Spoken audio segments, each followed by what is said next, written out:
osmosis plant under Ghaziabad municipality. To add, we are ready to provide technical support because changing the behavior and build the capacity of the municipal government will be the key. And that's going to happen before and during the implementation. This is to ensure success of urban transformation in India. Thank you. Thank you so much, Miyoka-san. Here in this panel discussion, we are talking about specific budgetary allocations and paragraphs, which are looking at 1 lakh crore Urban Challenge Fund for Smart City Development, 25,000 crore Fund for Maritime Development Fund to strengthen logistics, and development of 50 top tourist destinations, how this will lead to economic expansion, job creation, and improved mobility. And we are also looking at investments in power, energy sector, and water accessibility, which will help ease of living.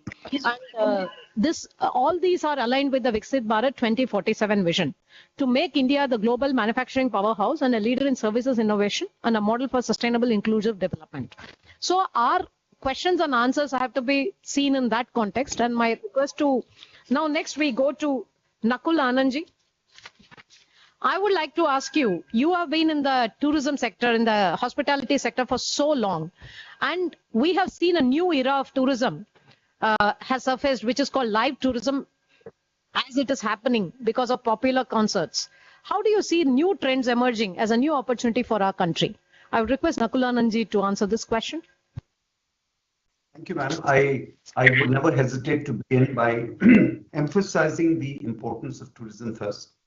I know that I may be carrying coals to Newcastle, but just to say that for 2047, when the Indian economy has a target of 32 trillion as GDP, even if tourism was to be a conservative 10%, we are talking of 3 trillion. We are currently at roughly 210 billion. If we were to look at business as usual, we'll go to 1.4 trillion. Therefore, there'll be a shortage of 1.6 trillion on our target of 3 trillion. This is very possible, and there are documents to prove that this is possible by longer stays, higher spends, and more footfalls, both in domestic and foreign. All this put together will triple the employment potential from roughly $39 million to over 39 million to over 110.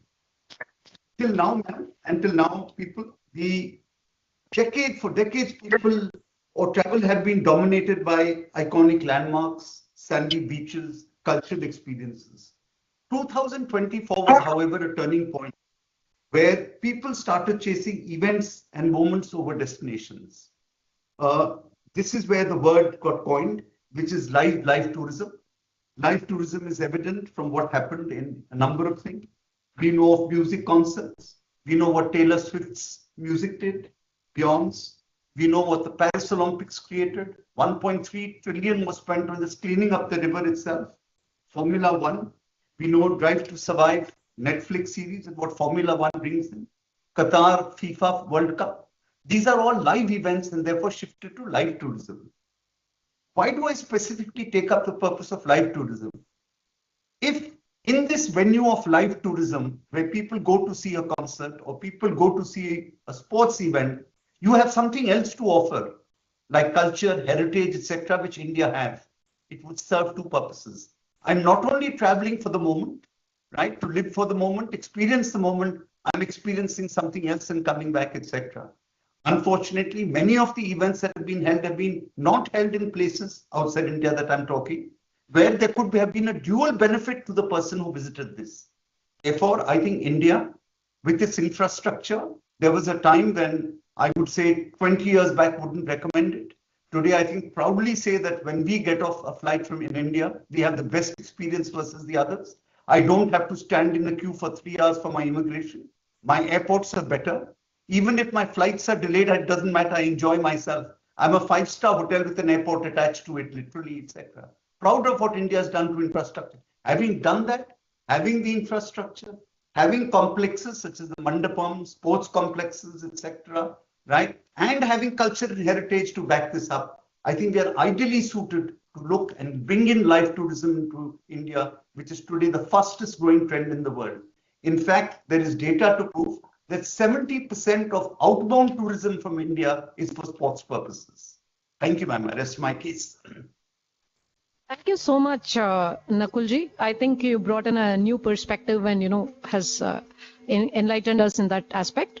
I would like to ask Auguste Komane-san from World Bank to tell us about what you have been associated with India for a very long time now, and you know India in and out. What is your idea about India's present ecosystem for undertaking infrastructure projects? It could be power, it could be mobility, it could be civil aviation, augmentation of capacities to execute and operate big infrastructure projects. How do you see India? What could be your suggestions for improvement? My request, Auguste Komane-san, to react to this. Thank you very much, Additional Secretary. It's an honor to be on this panel. It's really a pleasure to speak to you today. I won't claim to know India in and out, but I would like to share the little I know about India. And first, I wanted to say that India is in a good place today to talk about large infrastructure investment in a largely urbanizing country. India has the condition to grow fast, and it is indeed growing fast. India is attracting financing.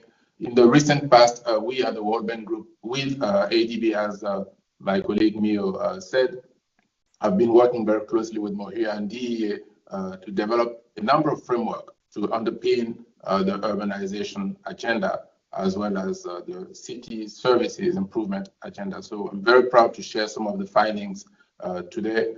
We have also done some work on assessing India's infrastructure financing need for the future. In fact, we came up with a number that has been used frequently now, that whereby India needs 55 billion urban infrastructure investment per year for the next 15 years or so. So to achieve that, as I said, India has the conditions in place, but there are a few things that can be scaled up. So first, on the contractors side, India has large contractors, but we have identified about 40 contracting companies that can handle projects of the size of 100 million and above. This is probably not sufficient for a country the size of India, for a country that is already the 5th largest economy in the world and on its way to becoming the 3rd largest economy in the world. So on the contractor side, there is a need for more companies, more large companies. There is a need for these companies to be equipped with skills to handle large contracts. There is a need for these companies to mechanize their processes a bit more. There is a need also for these contractors to work more closely with existing institutions at the state and municipal level to enhance their ability to mobilize financing for their own project.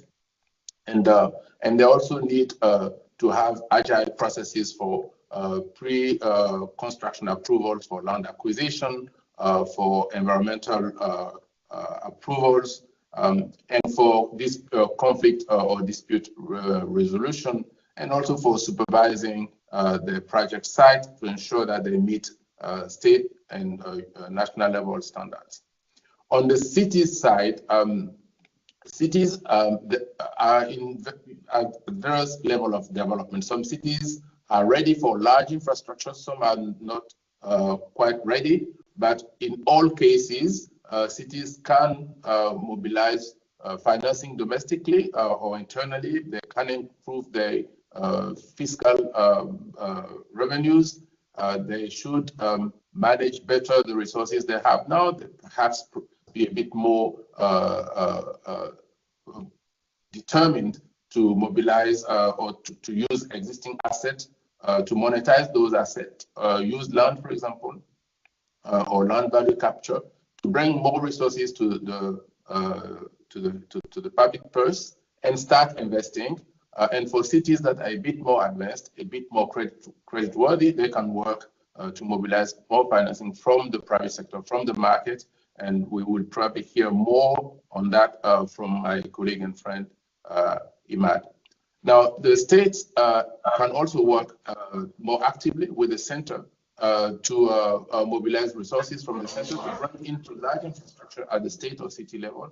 And when we have a chance, we'll talk a bit more about the Urban Challenge Fund, which will do just that. I will close by saying that it takes a village really to build these large infrastructure in a large country like India. So we all need to think in an integrated fashion. It is not just for the contractors, the cities, the states, or the union level to handle. It will take a framework which mobilizes all the energies. I will pause here, but without saying that we have a number of examples from around the world where this has been done, from Barcelona to Japan to the US. We have, and I should say,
Please enter the PIN followed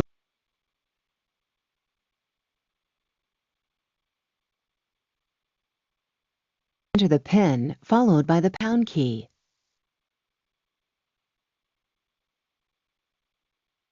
Please enter the PIN followed by the pound key.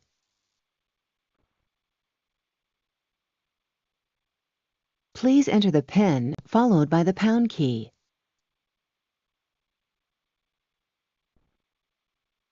Please enter the PIN followed by the pound key.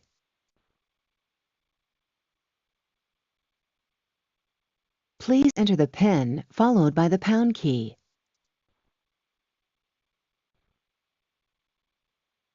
Please enter the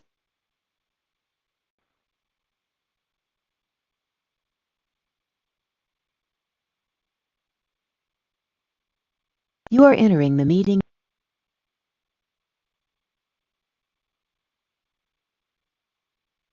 Other part where the partial credit enhancement is also coming in. So when the partial credit enhancement comes, the low rated municipal bonds can be enhanced to a higher level by 2-3 notches, which will help in attracting investor interest, because many of these municipal bonds, which are the next category, maybe hardly investment grade or maybe A rated. So with credit enhancement, actually municipalities can raise money by municipal bonds. I will stop here because I can submit a detailed note on what we are doing and what are the ways these municipalities can borrow, because we can't wait for fixing all the issues of municipalities on the governance side what they face and then take forward. We need to start immediately. We have to identify some of the urban local bodies which can go forward and start the work and spread it to other local bodies gradually. Thank you. Thank you. Thank you, Rajkiranji. I would now request, we have had a lot of intense discussion on urban, but I would also request other ministries, Secretary Sirs, to ask the panelists about what could be the possibilities of public-private partnership and mobilizing market finance into their sectors. If you have specific questions, sir, we may request, officials from tourism, power to come on board and ask the panelists some questions, and they can answer this completely Jal Jeevan mission and mining sector reforms. How can we use PM Gati Shakti data for private sector and so on and so forth? Tourism for employment-led growth. Can we request some questions from the ministries to the panelists, if you have any, so that it becomes truly participative in terms of what are the things which happens there? Urban, I think we've overdone urban. Can we request, Sir Ashok Meena, sir, you have some questions for the private participation in the sector of water? Would you like to ask some questions, sir? Yeah, thank you, Tara. My question would be, because Jal Jeevan Mission, we deal in the rural areas water supply. What could be the possibilities of encouraging private sector participation, where the state governments can leverage the funds made available by the central government, and at the same time meeting our objectives of Jan Bhagidari in the rural areas? If any panelist has any ideas, that would be very welcome. I would request, I think we can request Agastya Komane ji to respond to this probably. Water sector, how do we bring in, synergies with the private sector? It's very difficult because there is no direct revenue from the water sector, user charges completely covering the viability gap. So that is where a lot more innovation has to go on. So would you like to respond to this, Agastya Komane ji or Imad Puri ji, from your experiences? Thank you. Thank you. I will try. Yes, the premise here is that in urban water, the space for private participation is limited, but there have been examples where we have seen baby steps toward that. Let's start first with water recycling and treatment of used water and for reuse purposes. Close to some urban areas, there are some industries that do use water. and they could pay for treated water for industrial purposes. As India urbanizes, you'll see more industries relocating from cities to peri-urban or rural areas, and therefore those could be could provide a market for treated water. So we are encouraging countries, including India, to invest in circularity of water in urban settings, so that industries and commercial users can pay for it. The second area where we could see perhaps a market emerging for water in rural setting is for irrigation, especially for large-scale irrigation for commercial farming. And those users can also start paying for water services if the service is reliable, if it is provided at a reasonable cost. For that, cities, actually not cities, but states can invest in large-scale irrigation using technologies such as solarization to reduce the cost and provide services to large-scale farming agents. And then the third area, of course, is for domestic use, where the space for private participation is a lot more limited. But there, even though the consumers may not be ready to pay, we see the space for the states to work with the private sector in partnership. And in this case, the cost of providing the service by the private partner who will be working with the government will be borne by public resources. And that will inject more efficiency in the system. Even though the consumers may not be paying, the state will benefit by working with the private sector through efficiency gains and that will lead to a better utilization of public resources and maybe some savings on the public resource side, which savings can then be used for other purposes such as education and health. So I think I wouldn't rule out the role of the private sector, even in rural areas, in rural water utilization, as I said. And just to summarize, for reuse of used water, the private sector can work with the public sector because there could be a market for the reused water. And for large-scale irrigation, the private sector can come in and work in PPP framework with the public sector because there could be a market for large-scale irrigation. And then for household consumption, whilst there may not be a market for the output, the water itself, there is space for the public sector to work with the private sector to get for greater efficiency gain and more savings of public resources. Over to you. Yeah, thank you. Thank you, Agastya. And I have a question from Ministry of Tourism. Please, sir. So, we have been financing a lot of projects in tourism space in the state governments and at the local level.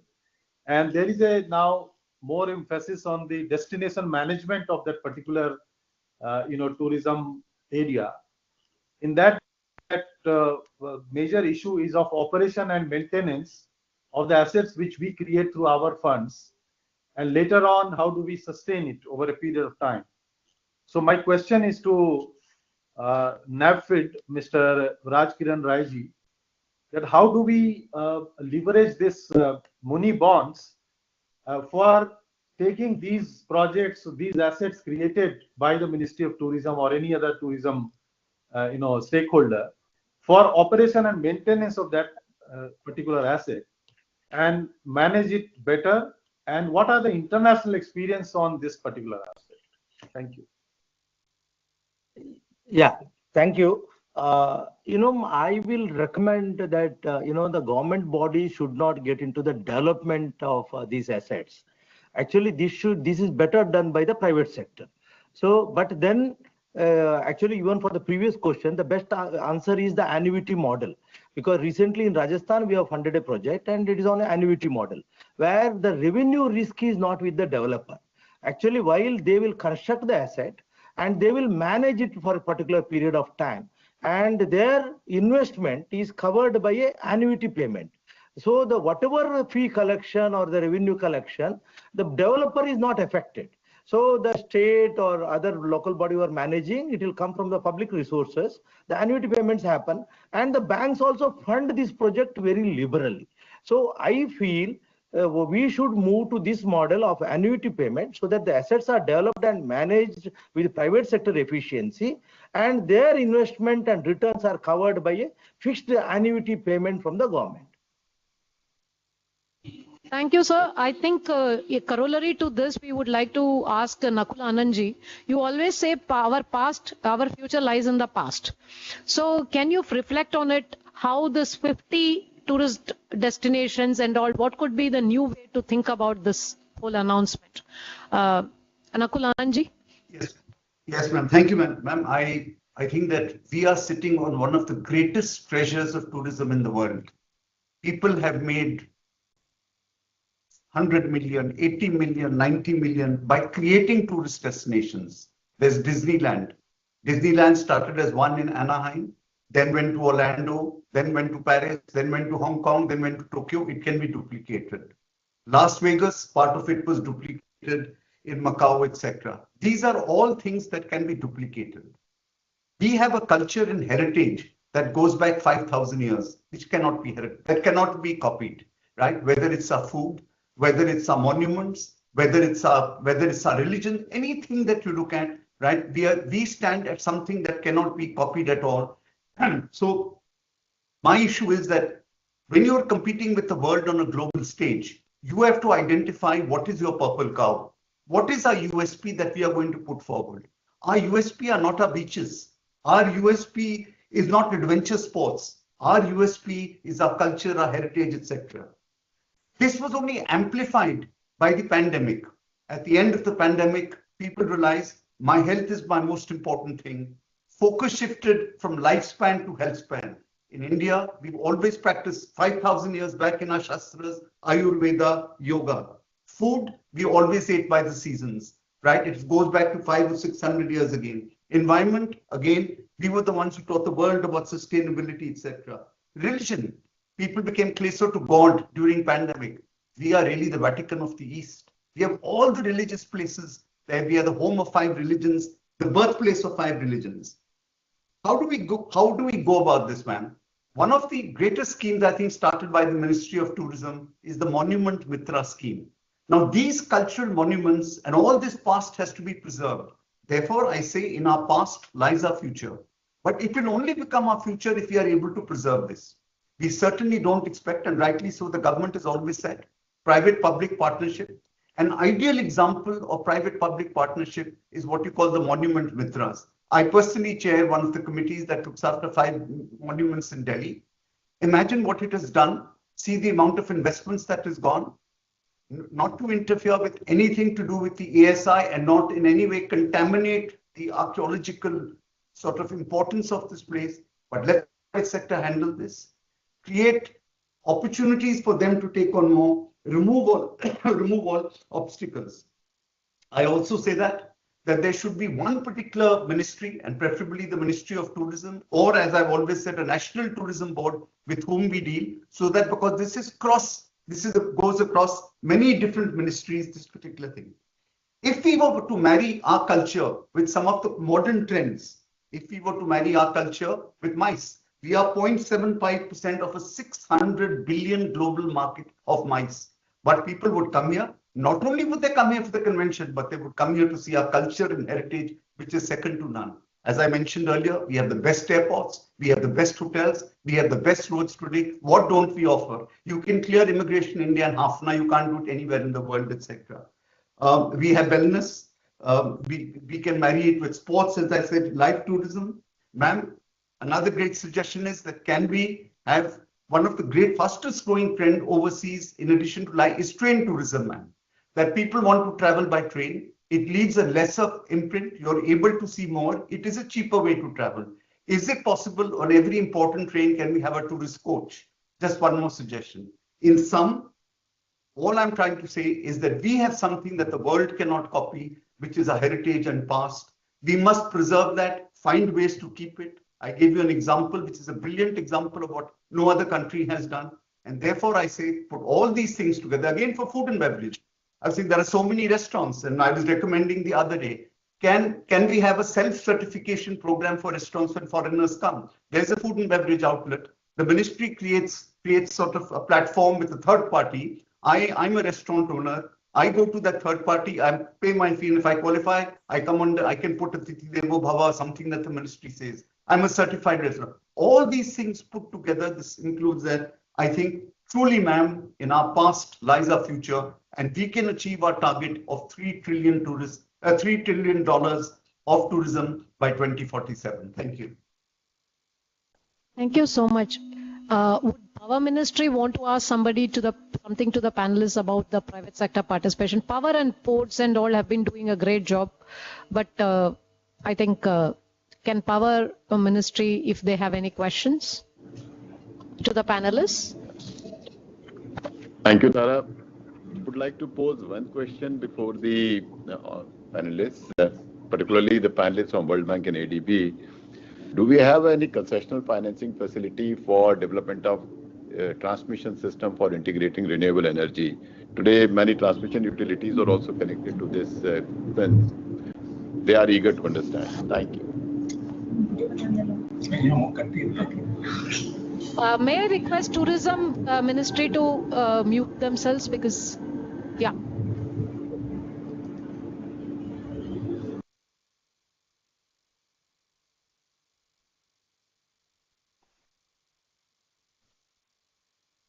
Can the question be taken up by Imad Fakhuri, sir? The power sector question. Could you hear that, Imadji? Yes, I did. The question was about the availability of concessional financing. And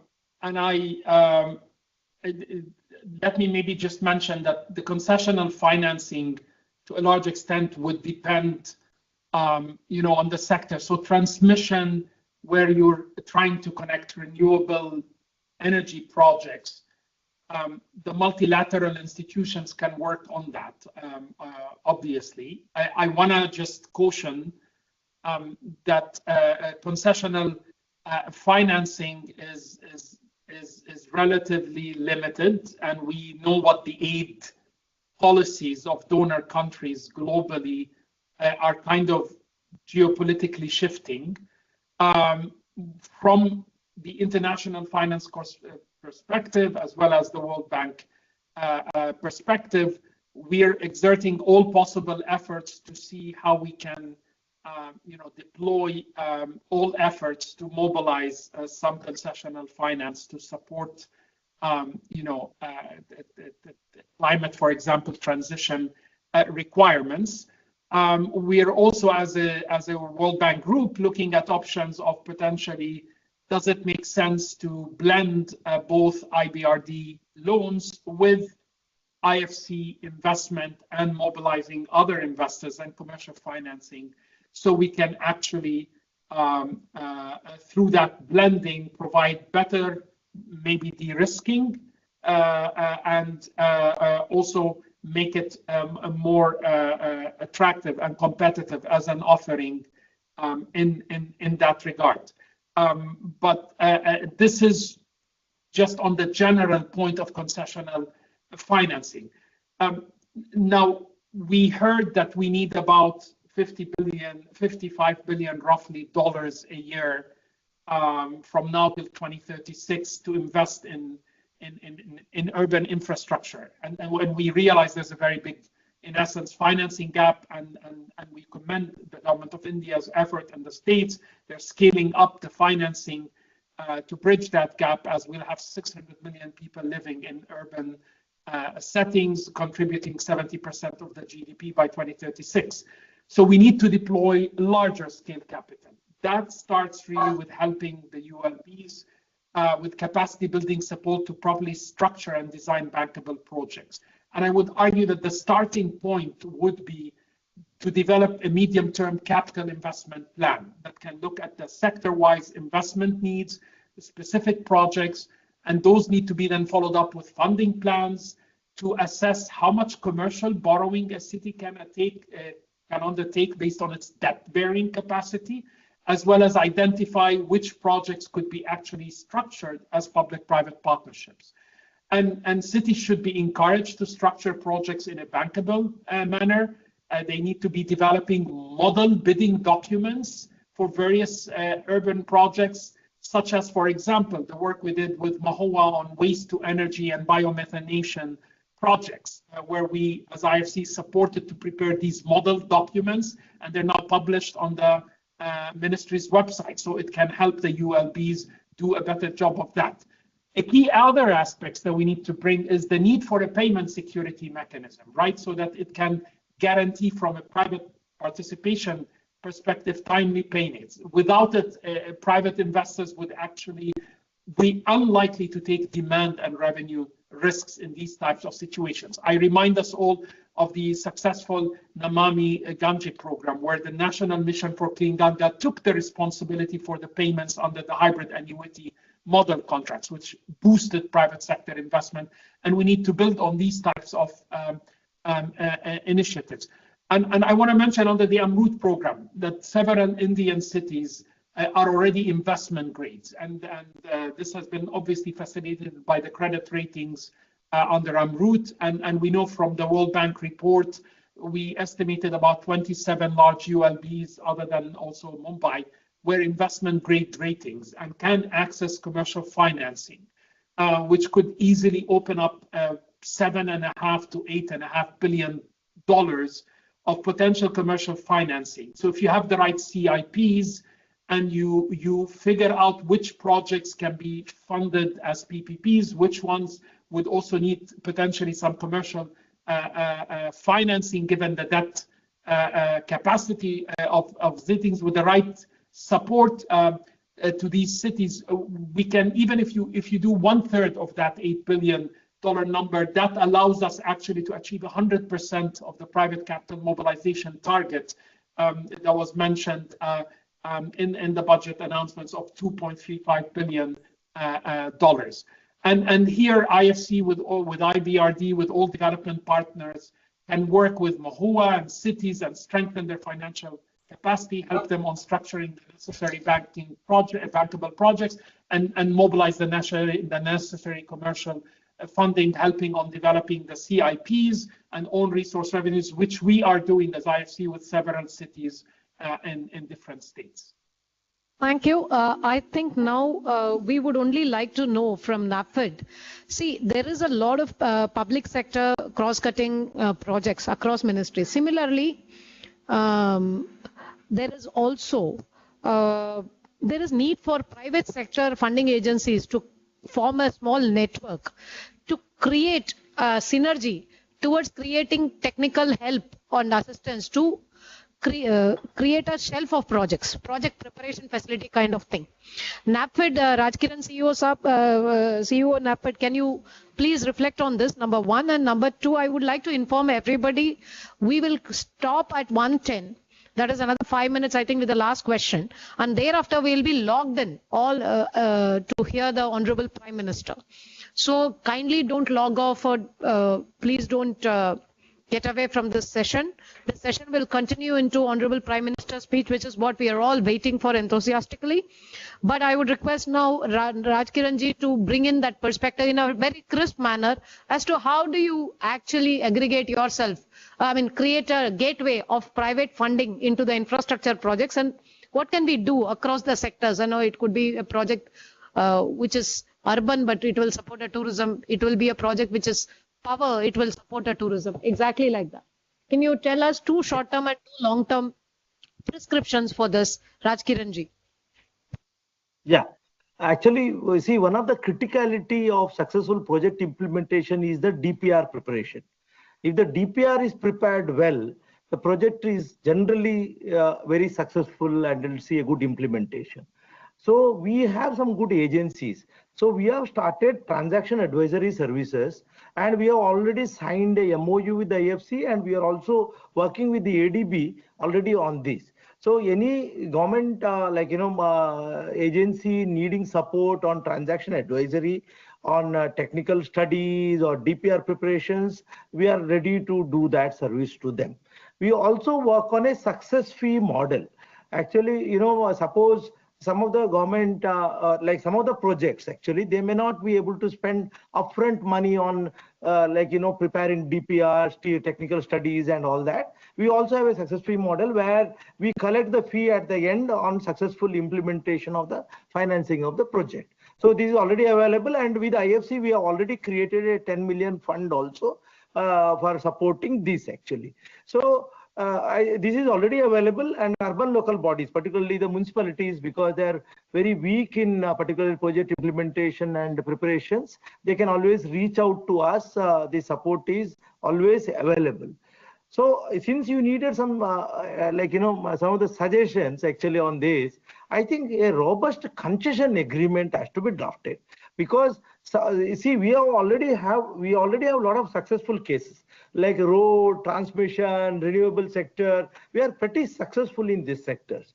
Now, can we extend that to the other sectors, like particularly social infra? A robust meeting is being recorded. See, any investor putting in money, he looking for actually safety of his investment and a reasonable return. Actually, it is our duty to have a concession agreement to take care of his investment and also assuring him a decent return. At the same time, many of the projects actually may not get implemented for various reasons. Actually, there should be a very strong termination clause or a substitution clause, because this is where actually the successful sectors have evolved, and actually where the country has today has attracted so much of investment in the road sector, the transmission and the power sector, only because of that. So these areas what we are talking of today, maybe the urban infra, the tourism, the other sectors like the rural water supply projects and all that. So we need to come with a very robust actually concession agreement, and also strong counterparties. Actually, so these are the things which have to come in, and then actually it will automatically attract investment. Our country is not behind in attracting investment. Where the sectors where we are successfully implemented, it has attracted investment. So I think this is my suggestion. I'll stop here. Sir, whether there could be model concession agreements and all, we will have to make and publicize. I think what is emerging is we can learn from power sector and civil aviation sector and road sector. The urban sector can learn, tourism sector can learn, and similarly the whole idea of monument mitras, Amrut mitras, how do you use the voluntary SHGs and other people as the people who will handle those nimble operation and maintenance issues? How do we onboard them, and how do we fund them in capacity building? See, sometimes the big loan comes in. These are lessons we are learning from you. I think we have come to the last bit of it as a panel discussion. I would request NIC to ensure that they rearrange their links for the Honorable PM session, so that there is no disturbance. All the panelists, please be here. The model concession agreement of 2020 by NITI Aayog, do we need to update it? Would you want to comment on that? Any one of the panelists? I think Raj Kiran ji, would you? How do we? I think we should work on that as far as we are concerned. But we can, anybody else, if there could be some model concession agreements which can be put forth for the benefit of private partnership projects, we should come up with. That's what we are learning, as you said.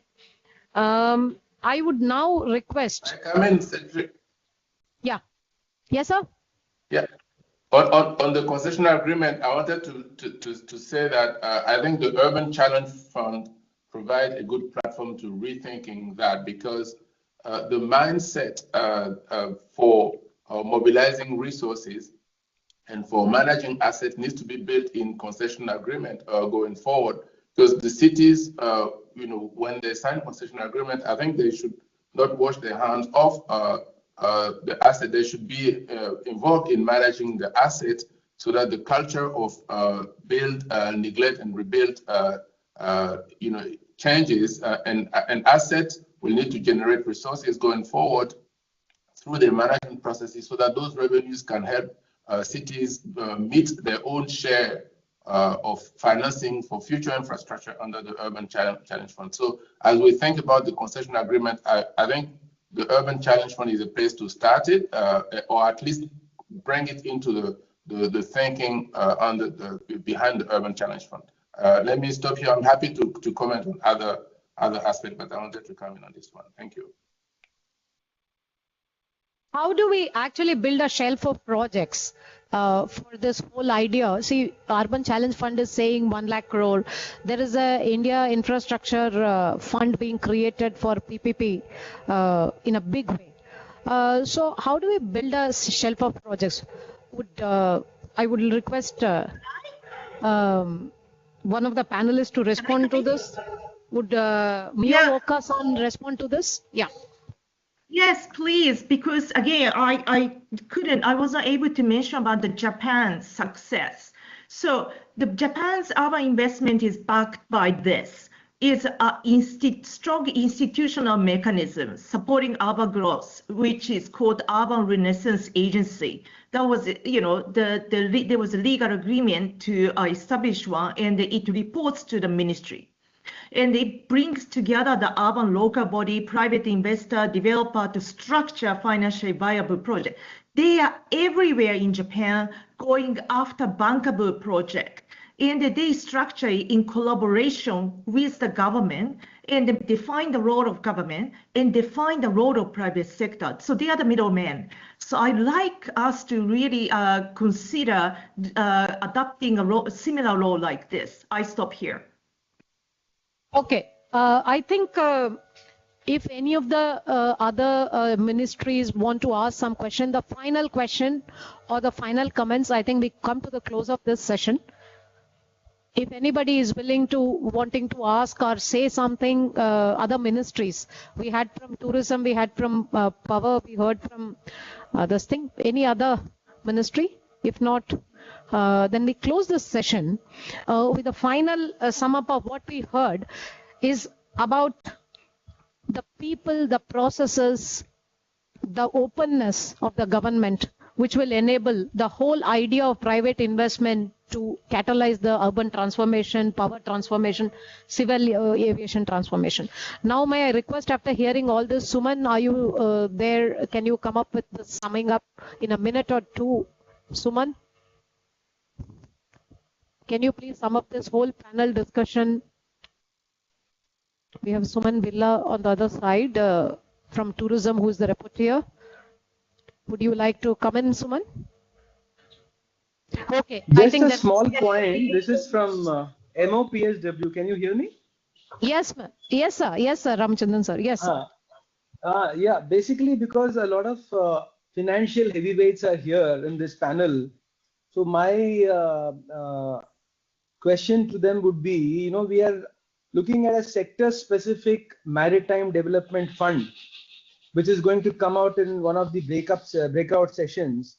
And the Maritime Development Fund is going to be an equity fund like the NIIF. So any thoughts on this, how it should be set up? You might have seen in the press what are the contours of this fund in terms of who will participate in it, what purposes it will be used for, etc. So as a sector-specific fund, what would be your initial thoughts before we do the breakouts? Thank you. Anybody who's responding, keep it for a minute, please, because PMO is logging in. Kindly keep the answer for a minute only. I'd be happy to have a offline discussion with the ministry, and we can bring expertise to structure it. Good. Thank you, Miyaoka-san. Yeah, we now come to the end of this panel discussion, and we will request all of us to be logged in to enthusiastically. We are looking for the speech of Honorable Prime Minister in a few minutes from now. All the panelists, all the attendees, please be there logged in. Thank you. Yes, Amit sir. NIC.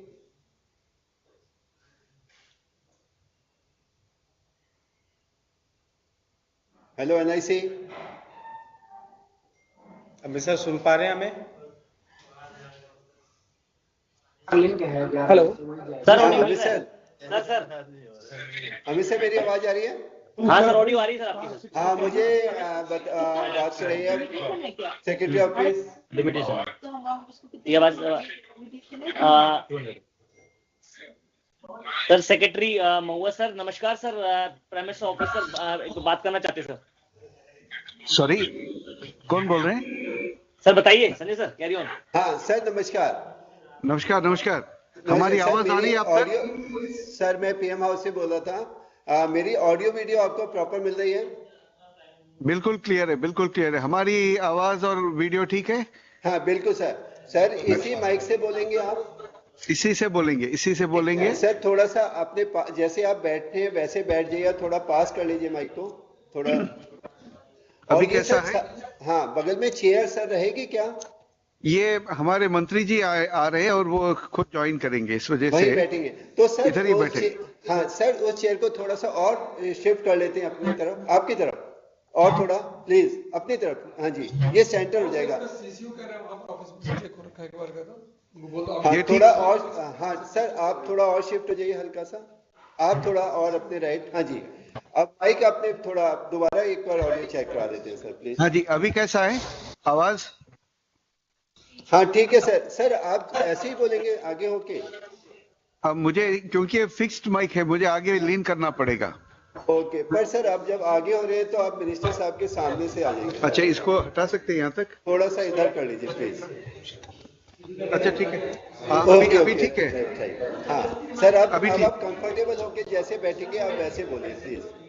29 ministries, 20 ministries, more than 100 packages, and 25,000 participants. लेकिन इसमें जो है 3। हाँ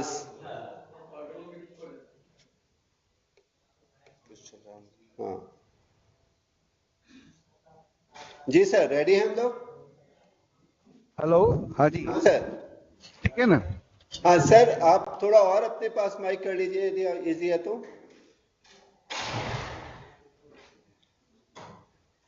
थोड़ा mic और अपने पास कर लीजिए सर।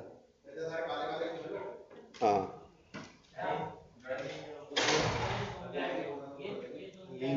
हाँ ठीक सर, अब इजी है तो आप एक बार ऑडियो चेक कर दीजिए प्लीज। म्यूट है सर। म्यूट है सर, आवाज नहीं आ रही आपकी। अभी हाँ बोलिए सर। माननीय प्रधानमंत्री जी। जी ठीक है सर, ऑडियो वीडियो ठीक है सर। मैं आपको बता रहा हूँ, मैं जब हम शुरू करेंगे प्रोग्राम तो एक टेक्स्ट प्लेट आपको दिखाई देगी जो आज का सब्जेक्ट है, वो मैं आपको अभी दिखा देता हूँ। वो आपके लिए क्यू पॉइंट होगा। जैसे ही वो टेक्स्ट प्लेट हटेगी प्रधानमंत्री जी दिखाई देंगे, आपको फिर वेलकम करना है सर। ठीक सर? हाँ जी, हाँ जी। और लास्ट में सर जब सर धन्यवाद करेंगे तो हम वो ही टेक्स्ट प्लेट आपको दोबारा देंगे और हम आउट हो जाएंगे। जरूर। तो मैं आपको वो टेक्स्ट प्लेट क्यू पॉइंट के लिए दिखा देता हूँ सर। अश्विनी टेक्स्ट प्लेट दिखाओ सर। ये वाली टेक्स्ट प्लेट आपके लिए होगी, ये क्यू पॉइंट है। इसका मतलब है सर प्रधानमंत्री साहब रूम में आ गए हैं। जैसे ही हटेगी आपको प्रधानमंत्री जी दिखाएंगे। यहाँ से प्रोग्राम शुरू करेंगे सर। जी जी ठीक सर, थैंक यू सर। अभी मेरी आवाज सुन लीजिए। हाँ जी, हाँ जी बताइए। माननीय प्रधानमंत्री जी। हाँ ठीक है सर, ऑडियो वीडियो ठीक है। सर एक चीज और सर, जो आप एक बार अनाउंस कर दीजिएगा सर, जितने भी लोग कैमरा ऑन नहीं किया है सर वो कैमरा ऑन कर लेंगे सर। वो सारा ब्लैक जरूर जरूर जरूर हम बोल देंगे। हाँ थैंक यू सर। मतलब जब भी सब लोग जुड़ेंगे तो सब कैमरा ऑन रखें अपना ना please. I request all our colleagues who have joined, please turn on the cameras and mute your mics, especially all the ministries. Right, sir. Thank you, sir. Thank you. Thank you. क्या हुआ? हाँ? All the panelists, please turn on your videos. नहीं, ये ठीक है आपको। SP Singh साहब, Srikanth Vishwanathan ji, Anil Kamboj, get out of this. IFS DEA Rahul Singh ji, director DEA, Shruti Rai ji, क्या नाम है? NIUA शिखा अरोरा जी। एक बार जल्दी से विंडो दिखा दो। I think a lot of people are. Amrit Abhijat, can you turn on your video? Amit sir. Panelists, please turn on the video. SP Singh, our own colleague. नहीं सिंह। हाँ, अभी सर और video दिखाओ। श्रुति राय madam, turn on your video. कैसे करेंगे भाई, हम तो टोटल में चेक करेंगे। Depolina ji, turn on your video. All of you, please turn on your videos. Sanjay Mukherjee साहब उनका वीडियो ऑन नहीं है. Professor Shashwat Bandyopadhyay, kindly turn on your video. Amit ji sir Amit ji नहीं एक तो ये चैट विंडो आप दिखाओगे किशोर मुझे? Rawat, turn on your phone पे वीडियो. सर, फोन पे आइए, फोन पे. अच्छा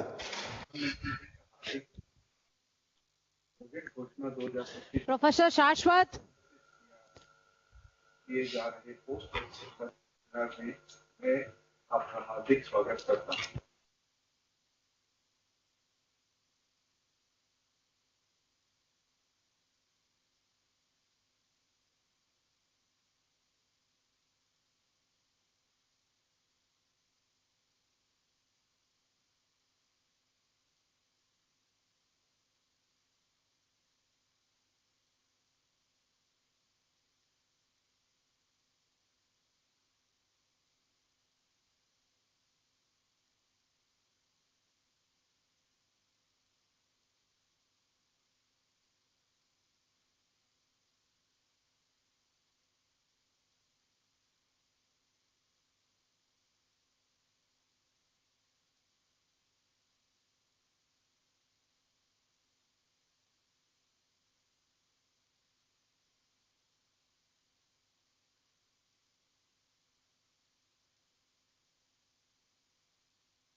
Shrikant ji, turn on your video, please. Mohak ji, Shilpi ji, you need not be there, then you log out. Shrikant ji, please turn on your video, all the panelists. Rahul Singh ji, Rishabh Arora ji.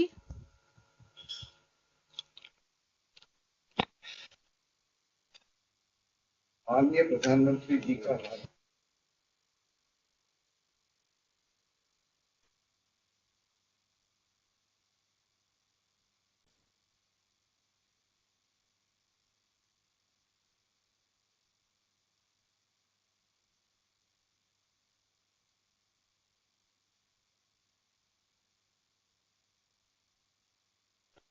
लोगों में निवेश, investing in people, और नवाचार में निवेश, investing in innovation के विषय में आयोजित की जा रहा है.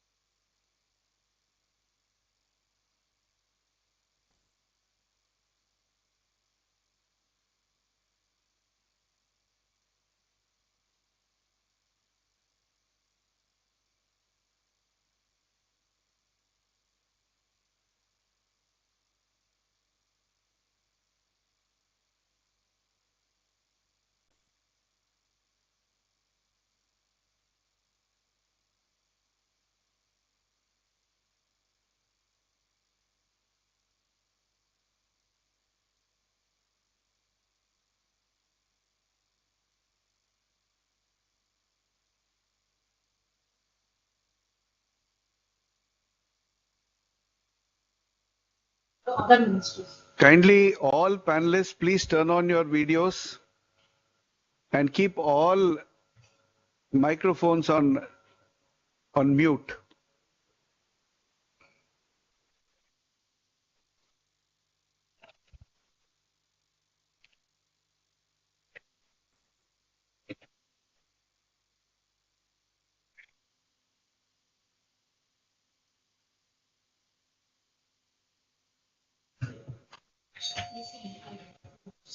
ये सब ये भी हटा दो. ये मेरे टेबल पे और रख दो. I still see many cameras off, please. Rahul Singh, Director DA, Rajkiran ji. I see the link in investing in innovation, many mute cameras there.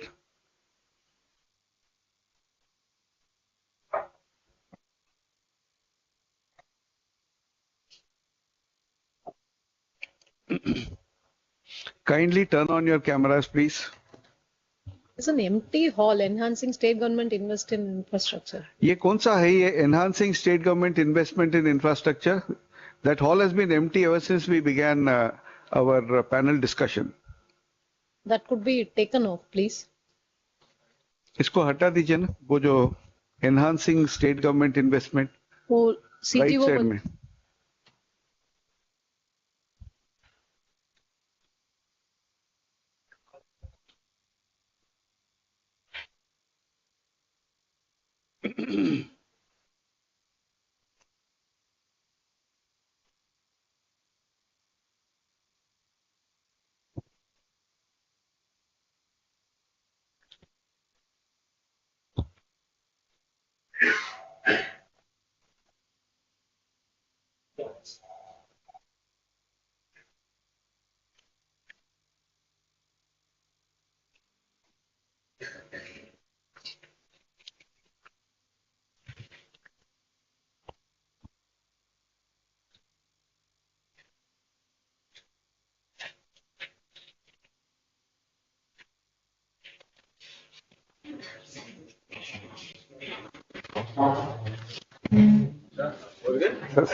एक घंटे से चल रहा था सर. तो थोड़ा आपको अलाइन कर, आप बैठिए, मैं थोड़ा करा देता हूँ. हाँ ठीक है.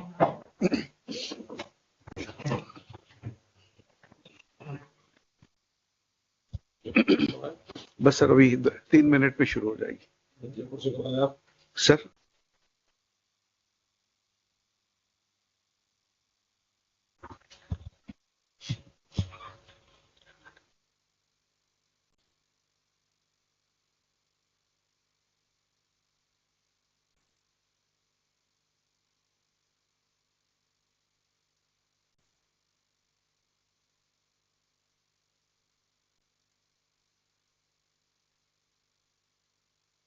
Sir hello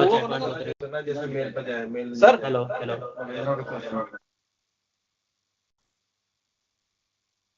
Kindly turn on the cameras, mute the mics, please. We still see a lot of blank cameras. Session 7 Gaje, I see Mr. Manish Jain, Yogesh Singh, VCDU. Thank you. Hari Kumar Janki Raman. Rahul Singh, DEA, still I think camera down.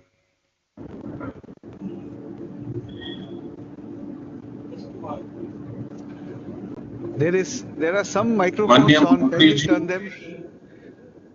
Sir, kindly turn off your camera, sir. Gopi sir, please.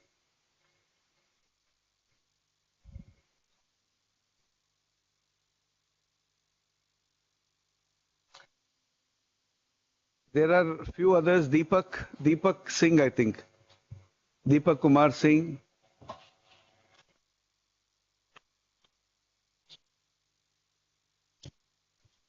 Dominic Ji.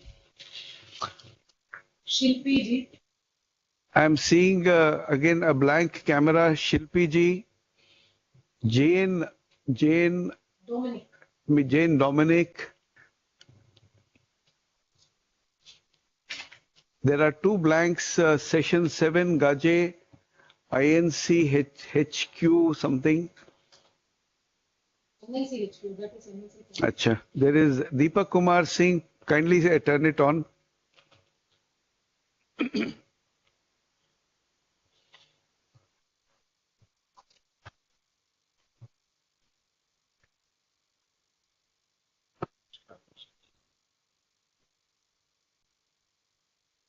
Ji Suresh Babu ji.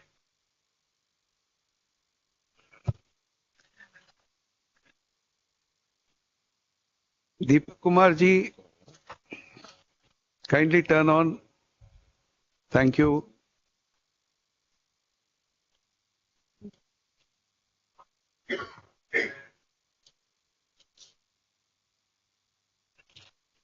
Munish, NIC headquarter. Devashish plus Prusti. I'm just reading out names, please don't mind, but these are the blank screens we see. There is one Mr. Ray. I'm not able to read the name clearly.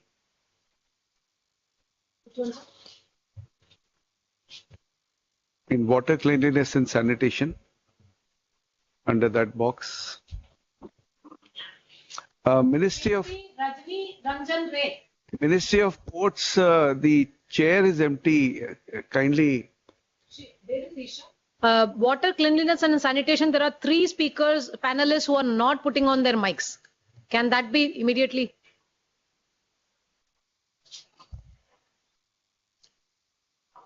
Shilpi ji? Just at the side, so I'll join in right away. Thank you. Thank you. Once again, I request everyone to turn on your cameras, please, and mute all the microphones. Primarily, all the secretariat offices have been given the links for microphone, so kindly ensure that they're all turned off. We will be receiving the presence of the Honorable Prime Minister in just a couple of minutes. So kindly, all of you, please be in your seats.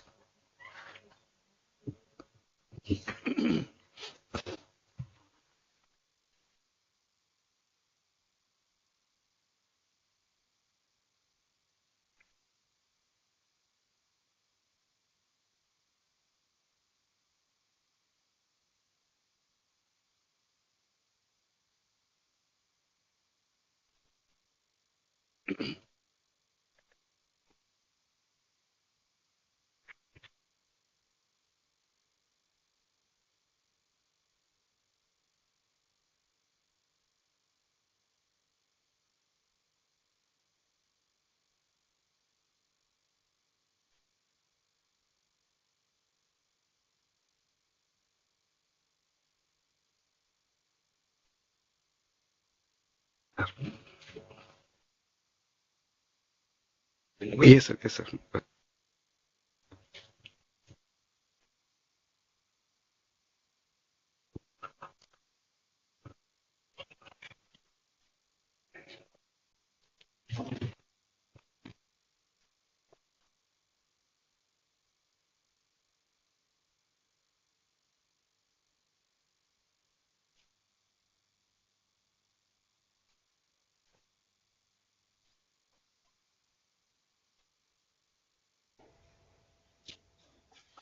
माननीय प्रधानमंत्री जी का हार्दिक अभिनंदन। Budget घोषणा 2025-26 के बाद आयोजित की जा रहे पोस्ट बजट वेबिनार में मैं आपका हार्दिक स्वागत करता हूं। यह वेबिनार अर्थव्यवस्था में निवेश, सुगम जीवन और सुगम यात्रा यानी investing in economy, ease of living and ease of travel, लोगों में निवेश यानी इन्वेस्टिंग इन पीपल और नवाचार में निवेश, इन्वेस्टिंग इनोवेशन के विषय में आयोजित किया जा रहा है। इस वेबिनार का उद्देश्य सभी संबंधित हितधारकों, स्टेक होल्डर्स को सरकार के दृष्टिकोण से अवगत कराना और उनके रचनात्मक विचार जानना है। इस वेबिनार में 29 मंत्रालय, 29 सत्र में लगभग 100 पैनलिस्ट और 25,000 से अधिक प्रतिभागी शामिल हैं। इस वेबिनार में बजट के 43 अनुच्छेदों पैरा पर चर्चा होगी।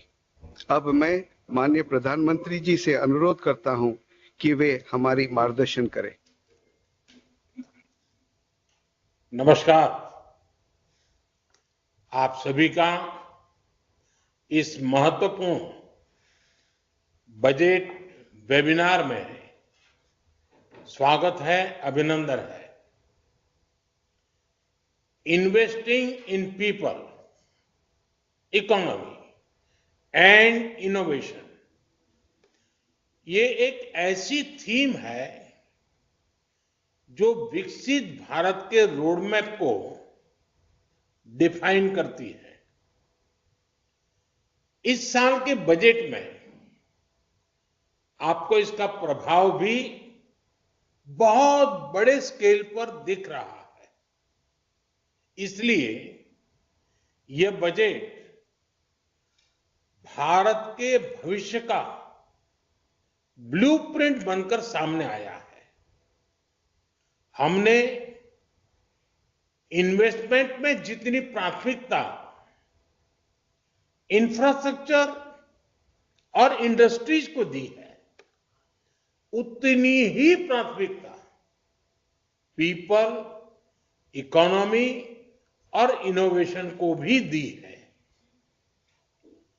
आप सब जानते हैं कैपेसिटी बिल्डिंग और टैलेंट नर्चरिंग ये देश की प्रगति के लिए फाउंडेशन स्टोन का काम करती है। इसलिए अब विकास के अगले चरण में हमें इन क्षेत्रों में और ज्यादा निवेश करना है। इसके लिए हम सभी स्टेक होल्डर्स को आगे आना होगा, क्योंकि ये देश की इकोनॉमिक सक्सेस के लिए आवश्यक है और साथ ही ये हर ऑर्गेनाइजेशन की सक्सेस का भी आधार है। साथियों, इन्वेस्टमेंट इन पीपल का विजन 3 पिलर्स पर खड़ा होता है: एजुकेशन, स्किल और हेल्थ केयर।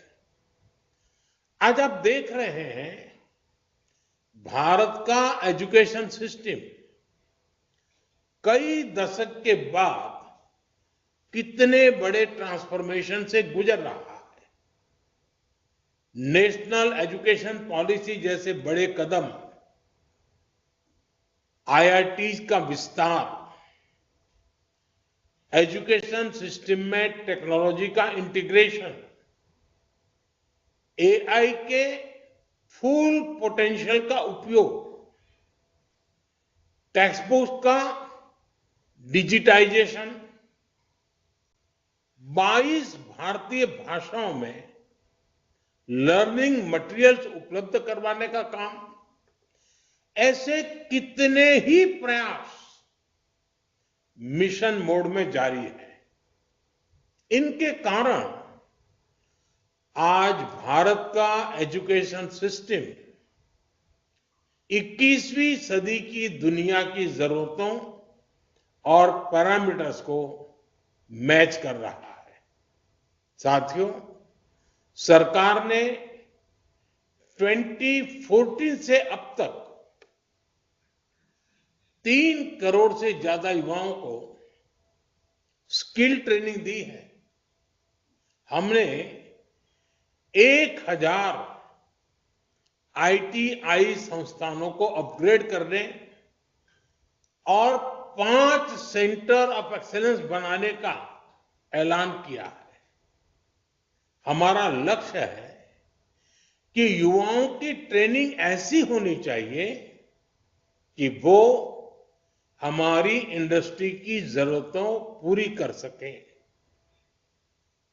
इसमें हम ग्लोबल एक्सपर्ट से मदद लेकर ये सुनिश्चित कर रहे हैं कि हमारे युवा वर्ल्ड लेवल पर compete कर सके।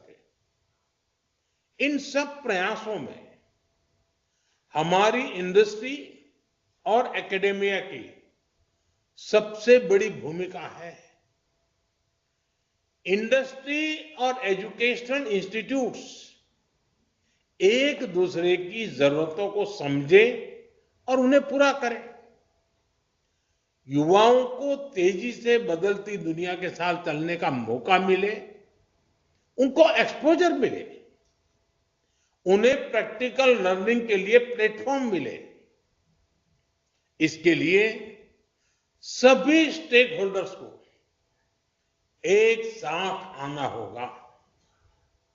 हमने युवाओं को नए अवसर और प्रैक्टिकल स्किल्स देने के लिए पीएम इंटर्नशिप स्कीम शुरू की है। इस योजना में हर स्केल पर ज्यादा से ज्यादा उद्योगों की भागीदारी हो। हमें ये सुनिश्चित करना ही है। साथियों, हमने इस बजट में 10,000 अतिरिक्त मेडिकल सीटों की घोषणा की है। हम अगले 5 सालों में मेडिकल लाइन में 75,000 सीटें जोड़ने का टारगेट लेकर चल रहे हैं। सभी प्राइमरी हेल्थ सेंटर्स टेलीमेडिसिन सुविधा का विस्तार इन सब क्षेत्रों में हो रहा है।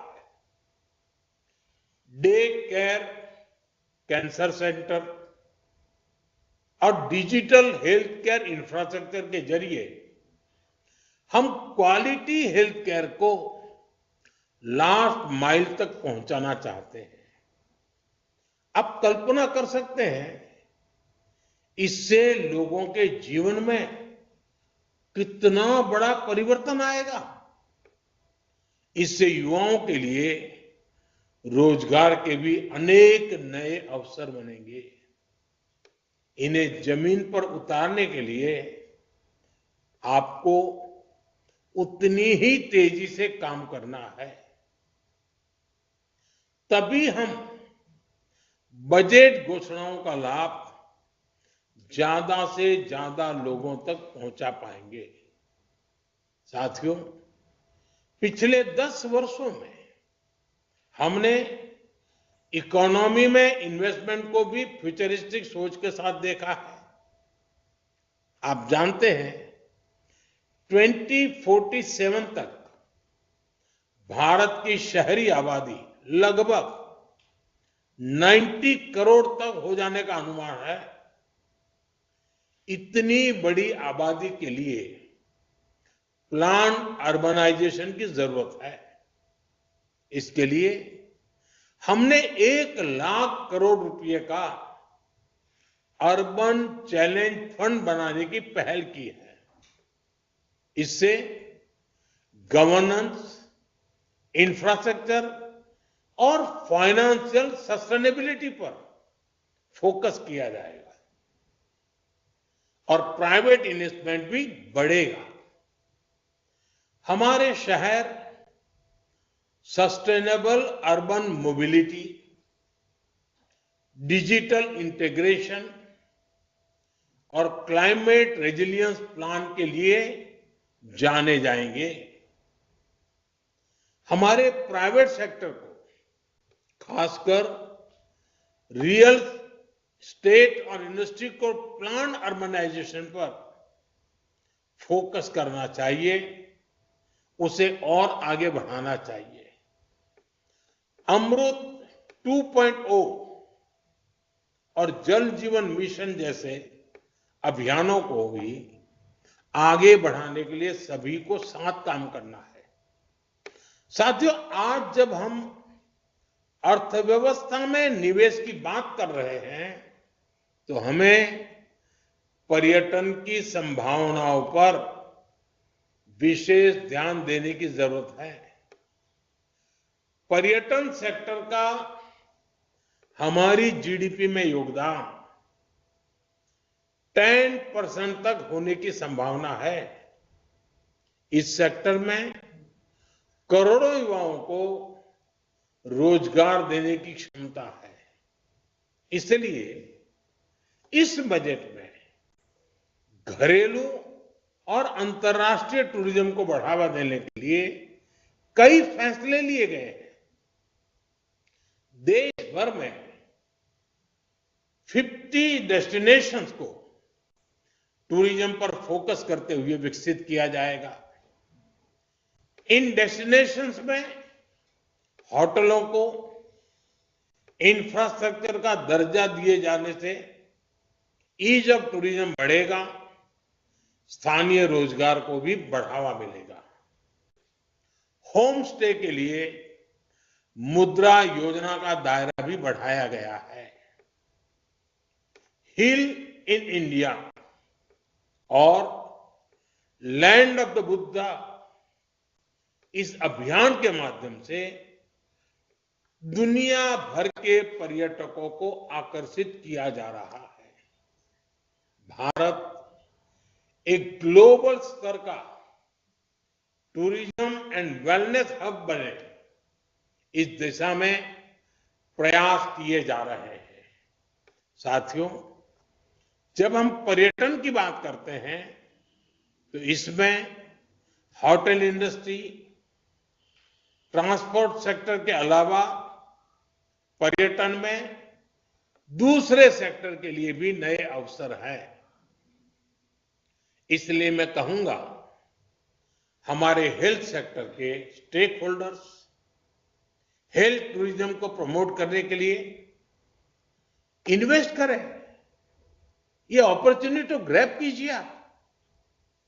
योगा और वेलनेस टूरिज्म के पूरे पोटेंशियल को भी हमें इस्तेमाल करना चाहिए।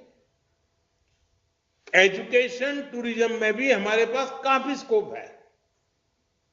मैं चाहूंगा इस दिशा में विस्तार से चर्चा हो और एक स्ट्रांग रोडमैप के साथ इस दिशा में आगे बढ़ा जाए। साथियों, देश का भविष्य इनोवेशन में किए जा रहे निवेश से निर्धारित होता है। भारत की अर्थव्यवस्था में आर्टिफिशियल इंटेलिजेंस कई लाख करोड़ रुपए की ग्रोथ दे सकती है। इसलिए हमें इस दिशा में तेजी से आगे बढ़ना है। इस बजट में एआई ड्रिवेन एजुकेशन और रिसर्च के लिए 500 करोड़ आवंटित किए गए हैं। भारत एआई की क्षमताओं को विकसित करने के लिए नेशनल लार्ज लैंग्वेज मॉडल की स्थापना भी करेगा। इस दिशा में हमारे प्राइवेट सेक्टर को भी दुनिया से एक कदम आगे रहने की जरूरत है। एक रिलायबल, सेफ और डेमोक्रेटिक देश जो एआई में इकोनॉमिकल सॉल्यूशंस दे सके, विश्व को उसका इंतजार है। आप इस सेक्टर में अभी जितना इन्वेस्ट करेंगे, भविष्य में उतना ही एडवांटेज आपको मिलेगा। साथियों, भारत अब दुनिया का तीसरा सबसे बड़ा स्टार्टअप इकोसिस्टम है। स्टार्टअप्स को बढ़ावा देने के लिए सरकार ने इस बजट में कई कदम उठाए हैं। रिसर्च और इनोवेशन को बढ़ाने के लिए 1 लाख करोड़ रुपए का कॉर्पस फंड पास किया गया है। इसमें deep tech fund of funds के साथ उभरते सेक्टर्स में निवेश बढ़ेगा। आईआईटी और आईआईएससी में 10,000 रिसर्च फेलोशिप की व्यवस्था बनाई गई है। इससे रिसर्च को बढ़ावा मिलेगा, प्रतिभाशाली युवाओं को मौका मिलेगा। नेशनल जियो स्पेशियल मिशन और अनुसंधान नेशनल रिसर्च फाउंडेशन के माध्यम से इनोवेशन को गति मिलेगी। भारत को रिसर्च और इनोवेशन के क्षेत्र में नई ऊंचाई पर पहुंचाने के लिए हमें हर स्तर पर मिलकर काम करना होगा। साथियों, ज्ञान भारतम मिशन, और मैं आशा करता हूं इस सब में आप सब आगे आए। ज्ञान भारतम मिशन के माध्यम से भारत की समृद्ध मैन्युस्क्रिप्ट्स हेरिटेज को संरक्षित करने की घोषणा बहुत ही अहम है। इस मिशन के माध्यम से 1 करोड़ से अधिक मैन्युस्क्रिप्ट पांडुलिपियों को डिजिटल फॉर्म में बदला जाएगा, जिसके बाद एक नेशनल डिजिटल रिपोजिटरी बनाई जाएगी, जिससे दुनिया भर के स्कॉलर्स और रिसर्चर्स भारत के हिस्टोरिकल और ट्रेडिशनल नॉलेज और विजडम को जान सकेंगे। सरकार द्वारा भारत के प्लांट जेनेटिक रिसोर्सेज को संरक्षित करने के लिए नेशनल जीन बैंक की स्थापना की जा रही है। हमारी इस पहल का उद्देश्य आने वाली पीढ़ियों के लिए जेनेटिक रिसोर्सेज और खाद्य सुरक्षा को सुनिश्चित करना है। हमें इस तरह के प्रयासों का दायरा बढ़ाना होगा। हमारे अलग अलग इंस्टीट्यूट्स और सेक्टर्स को इन प्रयासों में भागीदार बनाना चाहिए। साथियों, फरवरी में ही भारत की अर्थव्यवस्था को लेकर आईएमएफ के शानदार ऑब्जर्वेशंस भी हम सबके सामने हैं। इस रिपोर्ट के मुताबिक 2015 से 2025 के बीच, 2015 से 2025 के बीच, इन 10 वर्षों में भारत की इकोनॉमी ने 66% की, यानी 66% की ग्रोथ दर्ज की है। भारत अब $3.8 ट्रिलियन की इकोनॉमी बन गया है। ये ग्रोथ कई बड़ी इकोनॉमीज से भी ज्यादा है। वो दिन दूर नहीं जब भारत $5 ट्रिलियन की इकोनॉमी बनेगा। हमें सही दिशा में सही निवेश करते हुए आगे बढ़ना है। अपनी अर्थव्यवस्था का इसी तरह विस्तार करना है और इसमें बजट घोषणाओं के इंप्लीमेंटेशन की भी बड़ी भूमिका है। आप सभी की अहम भूमिका है। आप सभी को मेरी बहुत बहुत शुभकामनाएं हैं और मुझे पूरा विश्वास है कि पिछले कुछ वर्षों से बजट घोषित कर करके आप अपना कर लो, हम हमारा कर ले, वो परंपरा हमने तोड़ दी। बजट बनाते से पहले भी आपके साथ बैठते हैं, बजट बनने के बाद भी, घोषित करने के बाद भी जो चीजें सामने आती हैं उसको इंप्लीमेंट करने के लिए भी हम आपके साथ बैठते हैं। शायद जन भागीदारी का एक मॉडल बहुत रेयर होता है और मुझे खुशी है कि लगातार प्रतिवर्ष इस एक मंथन के कार्यक्रम को बल भी मिल रहा है, उत्साह से लोग भी जुड़ रहे हैं और हर एक को लगता है कि बजट के पूर्व जितनी बातें हम करते हैं उससे ज्यादा महत्वपूर्ण बातें बजट के बाद इंप्लीमेंटेशन में उपयोगी होती है। मुझे विश्वास है हम सबका ये सामूहिक मंथन हमारे सपनों को, 140 करोड़ देशवासियों के सपनों को पूर्ण करने में बहुत बड़ा रोल प्ले करेंगे। मेरी आप सबको बहुत बहुत शुभकामनाएं हैं। धन्यवाद।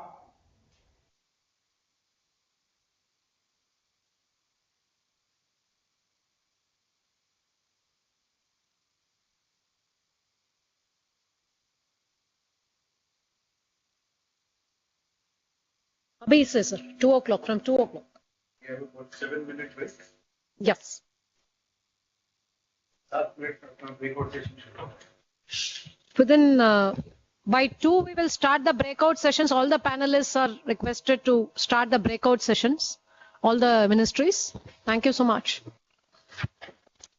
And so far as theme 5 is concerned, Honorable Minister Urban Affairs is joining us. He'll be here for some time to guide us and participate in the discussions. So we'll reconvene at 2 o'clock, please. Another 7 minutes from now.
So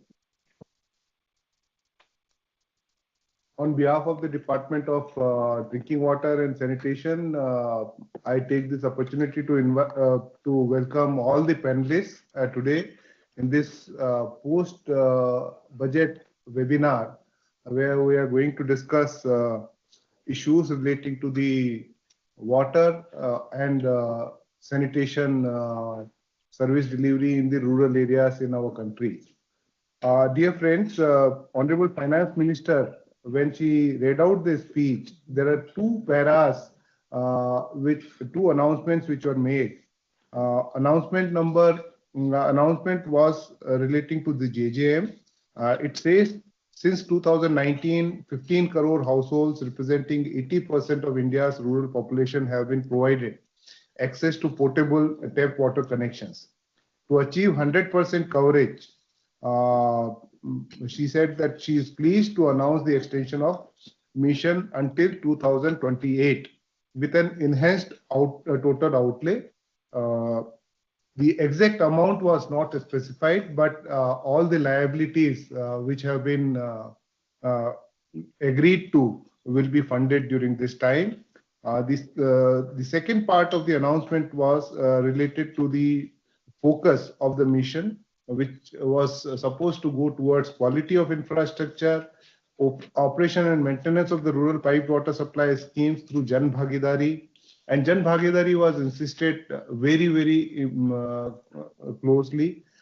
Separate MOUs will be signed with states and UTs to ensure sustainability and citizen-centric water service delivery. So these were two announcements.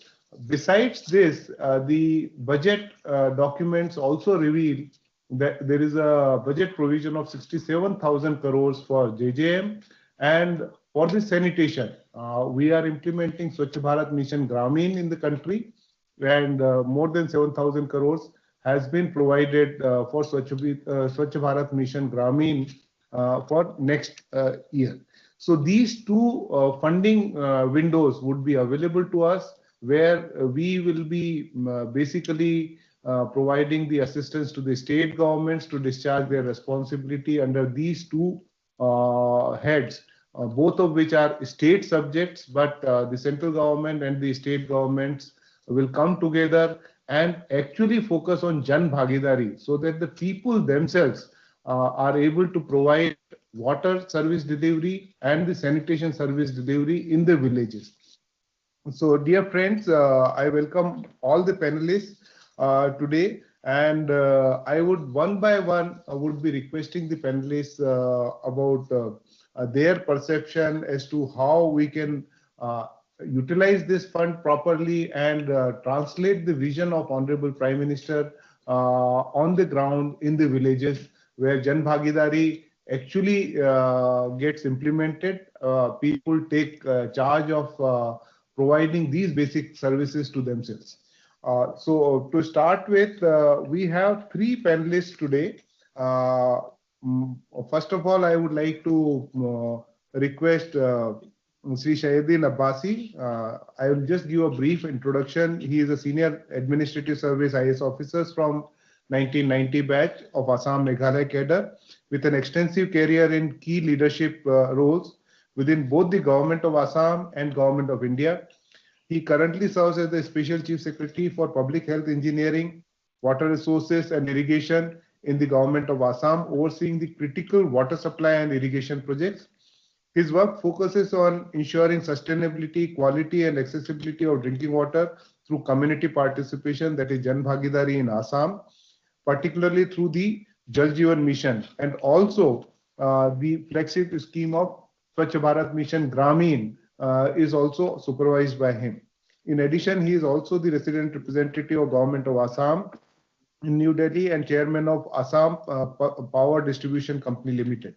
His areas of expertise include public administration, infrastructure development and digital transformation, and water resources management. Abbasi sir, I would like to ask you, as representing the state government and also implementing it closely in the state of Assam, your views as to how best we can utilize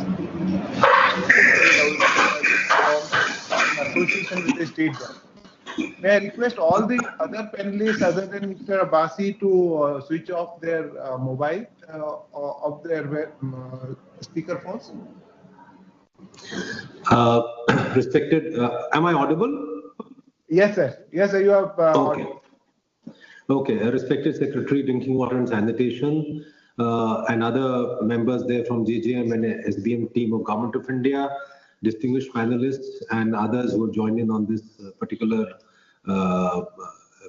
webinar.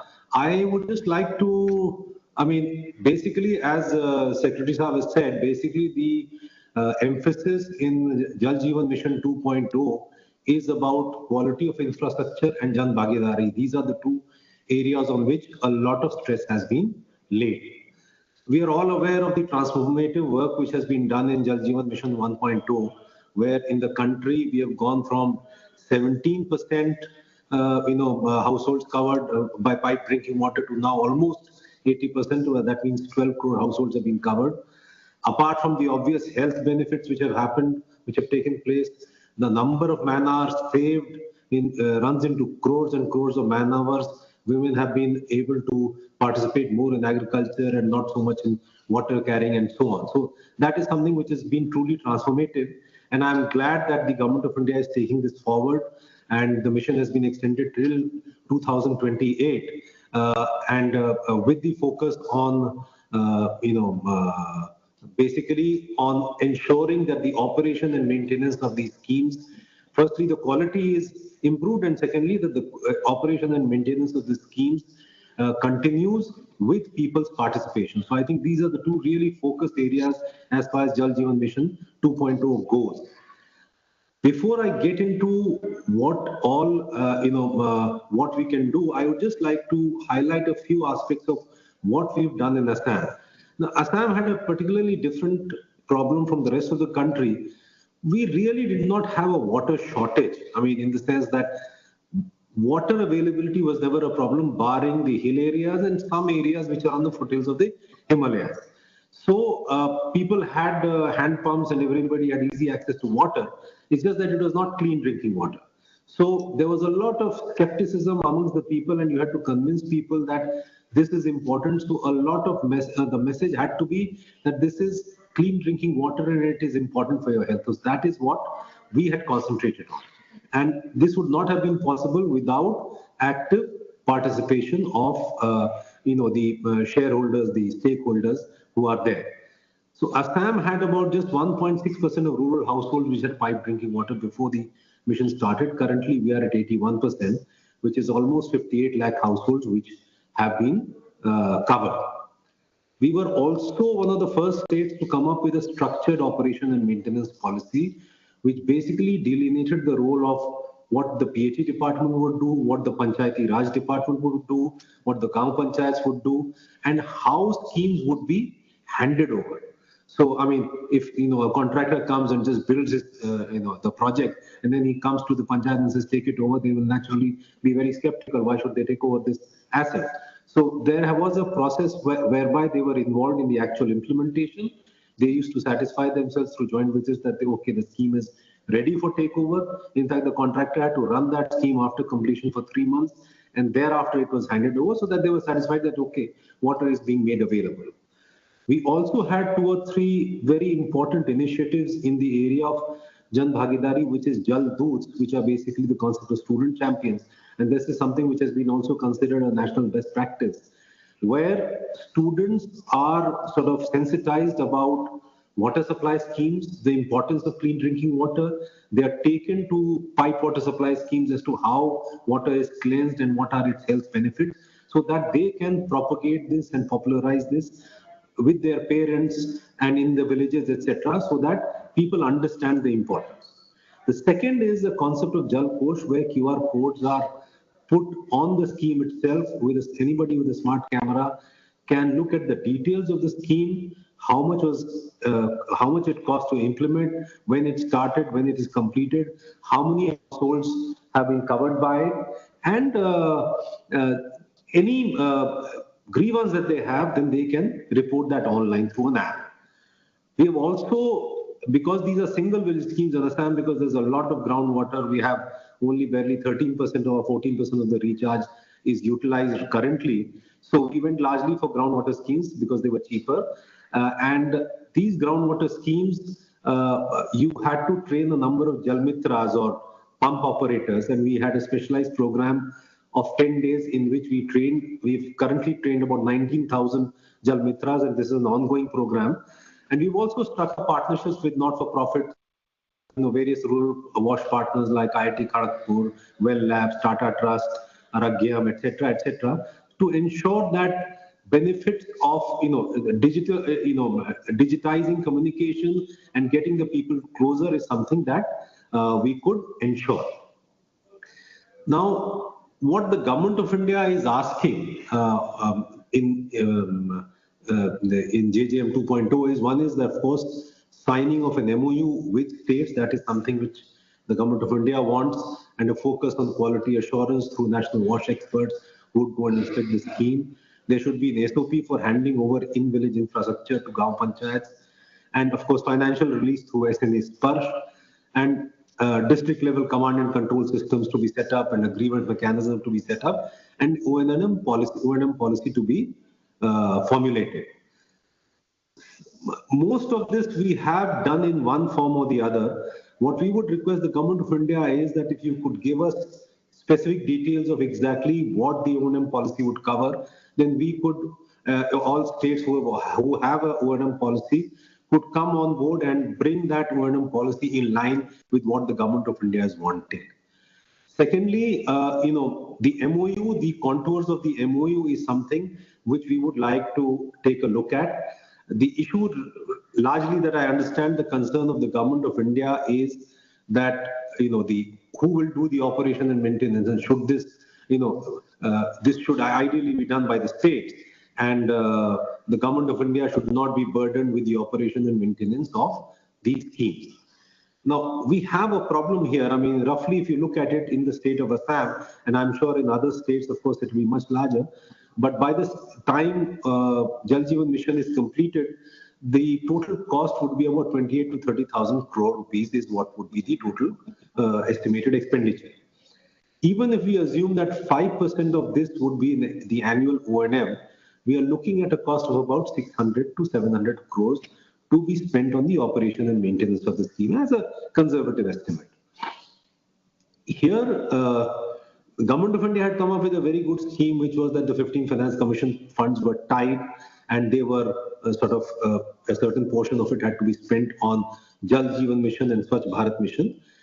I would want, and we have also requested the Finance Commission when it came, that this is something which should continue. So this is something which we would request the Government of India and the Department of Drinking Water and Sanitation to also take up strongly with Ministry of Panchayati Raj, etc., and the Finance Ministry, so that this can carry over into the next 5 years at least, till we are in a position, till finances allow.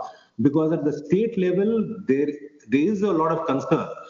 Everybody understands, I mean, in our state, the Chief Minister understands that, yes, this is something which we have to do. But when the numbers come, then everybody sort of, I mean, the resources are limited. So that is something which needs to be looked at. Second is the scheme-wise project monitoring and financial release through SNA Sparsh. Again, scheme-wise, we are well in position to take care of that because all our payments are made online, bills are raised online, payments are made online. So integrating it with the Government of India system should not be too much of a problem. The only issue is that we have to completely reconcile the historical payments in SNA. That is a big task.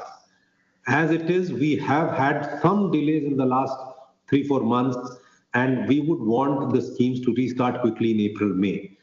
Now, and I mean, in my case, in the case of Assam, and I'm sure that is the case in a number of other states as well, there may be, the last sort of, not even the tail, the hair of the tail, which is remaining for reconciliation. But usually that is sometimes the toughest because either some wrong entry has been done because of human error, or people have booked it in a different head, and so on and so forth. That leads to a situation where, for example, in our case, out of the 18,000 crores released by the government of India, there's about a 30 crore differential in the payment system, which remains to be reconciled, and that has to be reconciled with us, with the Department of Drinking Water and Sanitation, and the Finance Ministry in the government of India. So if there could be a uptake that, okay, if it is less than 0.5% of total releases under this particular head, then releases can start, and we will, we will continue updating it, but the releases could start. So that is again something which we would like the Department of Drinking Water and Sanitation to consider. We are in the process also now of including the Village Water and Sanitation committees to be recognized in the State Panchayati Raj Act. So that is something we will be doing shortly. Two other points I would like to make. One is that we have also, almost 10,000 kilometers of pipelines and schemes have been entered into the PM Gati Shakti program. So that is something which we have taken very seriously to ensure that, the database for the country, for the state as a whole, is there so that other infrastructure providers do not go about breaking pipelines, etc. That is something which we take very, very seriously. And this is something which should also be taken by others very seriously. Finally, another point is about the sustainability of source. So in sustainability of source, we have digitized the lithologs of about 6,000 schemes to understand what is the geomorphology of the water table. Is it going down? Is it going up? Etc. So that we can ensure that too much water is not being extracted from the ground. While this is not a very, very serious concern for the government of Assam, but for others, it may be a concern. So that is something which needs to be looked at. I would just want to say that I am looking forward. I'm very excited to restart with Jal Jeevan Mission 2.0. I am thankful to the government of India that they have looked at, continuing this till 2028. The government of Assam, I think we should be comfortable in completing it by the end of 2026, at least for the schemes which have been sanctioned till date. There are some gray areas. There are some schemes which have been left out. We have moved proposals to the government of India. That is something which, of course, the government of India would have to look at as to whether these could be included or not. But that is all that I just wish to say. And I just wish to thank the initiative taken by the government of India and your department in hosting this webinar and calling me to put forth my points of view. Thank you. Thank you very much, sir, for giving an exhaustive brief of the excellent work done by the state of Assam in implementing Jal Jeevan Mission and bringing the reality or the actual goal of providing water to each household very closer to the reality.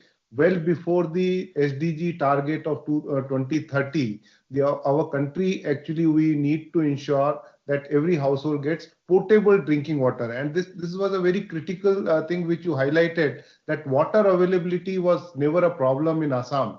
But water quality could have been an issue, and then quality needs to be popularized or made aware to all the people as much as possible. I would just like to share one information with all the panelists. We had conducted a functionality assessment very recently and found to our surprise that the people's perception about the quality of water is much better than actual quality when we tested the water in their houses.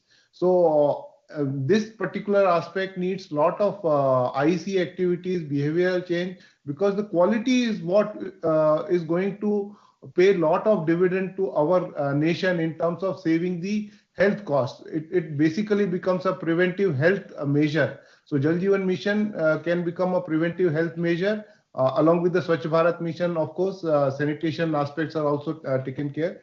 I would now introduce the second panelist that we have, Mr.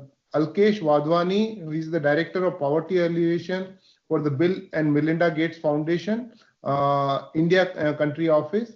In this role, he oversees the programs in agriculture development, water, sanitation and hygiene, financial services for the poor, and gender equality. Shri Wadhwani has joined the foundation in 2003. Prior to his tenure at the foundation, he worked at McKinsey & Co., serving clients across various sectors. He co-founded IIT Invest Trust Limited, engaging in institutional and retail broking, as well as investment banking. Additionally, he contributed to the financial institutions group at the Citibank in Mumbai.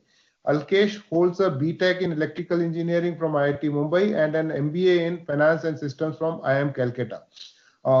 Bill and Melinda Gates Foundation has been working closely with us as our partner for taking the objective of WASH services to the rural areas. I would request Alkesh ji, your views in terms of how these two missions, drinking water in rural areas as well as sanitation services in rural areas, should be looking at the funds which are available right now and the partnerships that we need to forge with the community, Jan Bhagidari specifically. What are your views on that? Alkesh ji.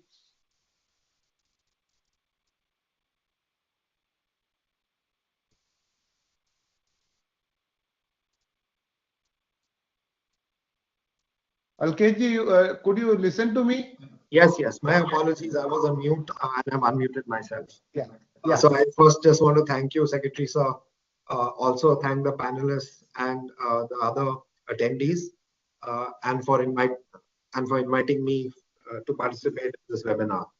I just start with saying that the way the JJM2 has been designed is really fantastic, because we all realize that infrastructure is an important step, but it's the first step, and we need to go beyond infrastructure. And as even Abbasi sir said, really look at O&M and look at people's participation. In fact, Honorable PM sir in today's speech, in my mind, made a very important comment, which is that the budget is the first step, and it's all about execution, and that execution is more important.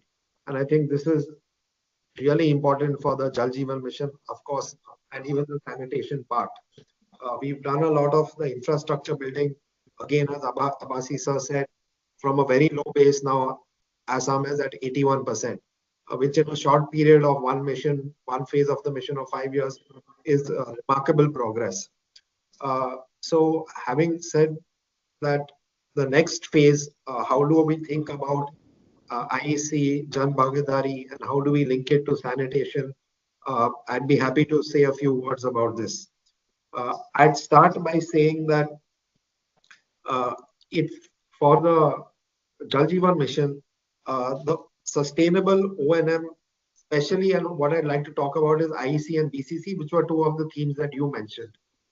So in this, we all agree that infrastructure is the first step, but we need to go beyond that.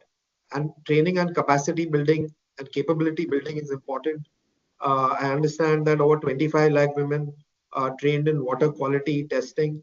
As you said, you all have done a survey which shows that quality may not be as good as perception about quality. And this water testing being done regularly through 25 lakh women, I think is really critical to see what the quality is, how portable it is. As you were saying, that's really what really will determine healthcare in terms of what's possible and not. One of the comments that Basi sir said was that, in Assam, the water table is not a problem. But this is something that we know in other parts of the country is a problem. And that's something we have to, in a way, worry about, which is as we build out the groundwater and get the connections going, water use is likely to increase. And if we track water use increase, we really should get a sense of what could be the challenges as the water table could go down in some parts. I'll just go back to BCC, which is why we need large-scale awareness campaigns on water conservation, safe water handling, and maintenance. Now, I know this example doesn't really apply to the audiences we are talking about, but I just want to give you my own personal experience in water awareness and water conservation, which doesn't apply to rural India. But just in my own house, I see that the amount of water we use is really, really too high to wash dishes, vessels, etc. And therefore, we decided to get a a dishwasher. I realize it doesn't is not relevant to rural India, but the reason I'm giving this example is that dishwashers save a lot of water relative to washing dishes over a tap. But getting people to use the dishwasher is really, really very tough, and we still waste water. So the reason this is important is to say how tough it is to get water conservation going. You can have the infrastructure, you can have everything, but therefore this large scale awareness about water conservation, I think, is an important thing we need to think about and how to address it. Another example that Abasi sir gave was the QR code. And I feel that just given the scale of the country, we therefore need to look at digital in a much bigger form.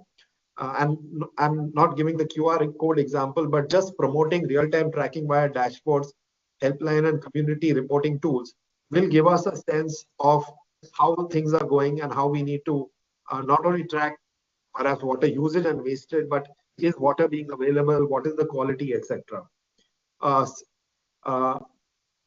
In addition to separately, I'd like to talk about strengthening decentralized governance for long-term sustainability.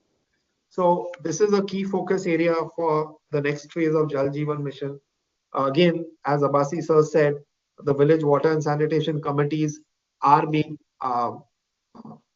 formalized in the Panchayati Raj for Assam.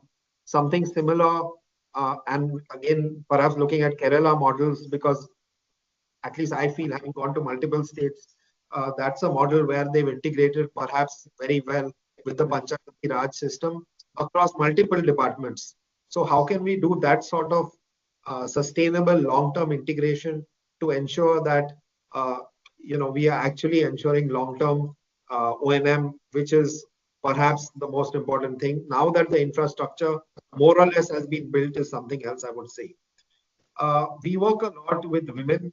For us, gender equality and gender livelihoods is both a very important area.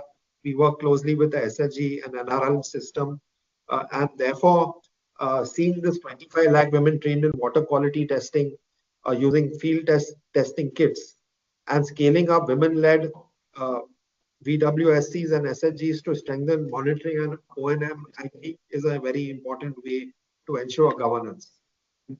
On the Jan Bhagidari side, there are many schemes that is there as part of the mission, whether it is Swachhta Ki Seva, ya Swachh Sujal Gaon. So I think these are the ones which we really need to continue and scale up. But really to reach large scale use, I think it's important to leverage social media and digital platform, whether it's scaling up community driven and engagement campaigns, or encouraging citizen-led monitoring through digital tools and social platforms.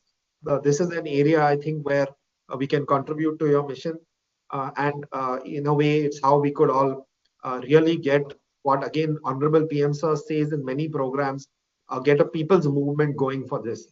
And the true test will be, is this people's movement there where, as you said, they understand what's quality water, potable water, and really use it. I'll just shift to your question on sanitation. And what we find is that, of course, as water gets used more and more, wastewater will be a challenge. And similarly, as Swachh Bharat Mission has scaled up, again, black water could be a challenge. We know that if we think of the current septic tanks, it's never easy to build a good septic tank where you segregated it into two parts, where you've got overflow, where you've got drainage. Often it's concrete structures. So sanitation and black water could also be a challenge. What we've been working on with your department, and we think is a model for at least the black water part of it, is across many, many cities, there are now fecal sludge treatment plants in urban areas and or semi-urban areas. So especially in Orissa, we had models where the black water from villages can be transported to these fecal sludge treatment plants and treated, and that will address some part of the sanitation problem. Secondly, again, working with your department, we think there are some solutions in terms of perhaps building hub and spoke models. It just doesn't make sense to say we'll build some plant at every village level for black water, but maybe at a large gram panchayat or in a semi-urban area, that the rural department itself builds some fecal sludge treatment plants and is able to dispose of black water there. Last, I would say is that if we now move to grey water, and how do we address grey water at village level? That is, I think, the most complex problem. And what our teams have done is come up based on the village topography and the size and the type of water, different models of how it can be tackled. And with a standard operating procedure, which tries to get each village to take the right model based on a set of 5-6 models. Now, the reason I see that's very difficult is to have capacities at a village level to execute against this is very, very tough. We can build models, model villages, etc. But across 600,000 villages of India, to have these simple wastewater solutions is complex. I think again we have to use digital to build capabilities, build capacities of villagers and of the water and sanitation committees to see what is to be which of the models can be used in the village and how to build it out. So I'll pause here, and again thank you for giving us this opportunity to contribute. Thank you, LKG. I think you touched very, very important issues relating to source sustainability, relating to the involvement of the community in governance structure, and particularly of the women, and how do we ensure sanitation aspect as far as grey water management or black water management is concerned in the rural areas. Rural-urban convergence is another aspect you touched upon it. I'm glad that these issues will still be able to work further in the next year because the funding has been provided for both the programs. I take your point that source sustainability in terms of groundwater getting depleted will be a challenge for JJM, and therefore we actually need to work on rainwater harvesting, Jal Sanchay Jan Bhagidari program being implemented by Department of Water Resources in our ministry is going to be a critical aspect, and catch the rain kind of campaign which Honorable Prime Minister runs will also be important for us. Grey water management will also be an important aspect for us because a lot of water will go to the houses, and that water needs to be handled appropriately. So I take your points, very, very valid points. Now let me go to the third panelist that we have, Mr. V.K. Madhavan, who is the Chief Executive of WaterAid India. Before joining WaterAid, he served as the Managing Director of Skills Education Private Limited, and prior to that, he was the Operations Director at A4E India Private Limited. He also served as the Chief Executive Director of the Central Himalayan Rural Action Group for over 8 years. With more than 30 years of experience in the development sector, Madhavan has been involved in various committees with the Government of India. His areas of interest include governance, water conservation, participatory water management, livelihood, and capacity building. As the Chief Executive of WaterAid India, he has ensured community participation, and Jan Bhagidari remains at the core of all the programs that they get involved. WaterAid has been collaborating with several state governments under Jal Jeevan mission on field activities, particularly focusing on the capacity building of local institutions such as village water and sanitation committees. He holds a master's degree in international politics from JNU. Mr. Madhavan, I would like to know your perspective, having worked as a non-governmental organization in this important field, where we need to actually empower the communities to take care of their basic needs, such as water service delivery and sanitation service delivery in rural areas. Mr. Madhavan, please.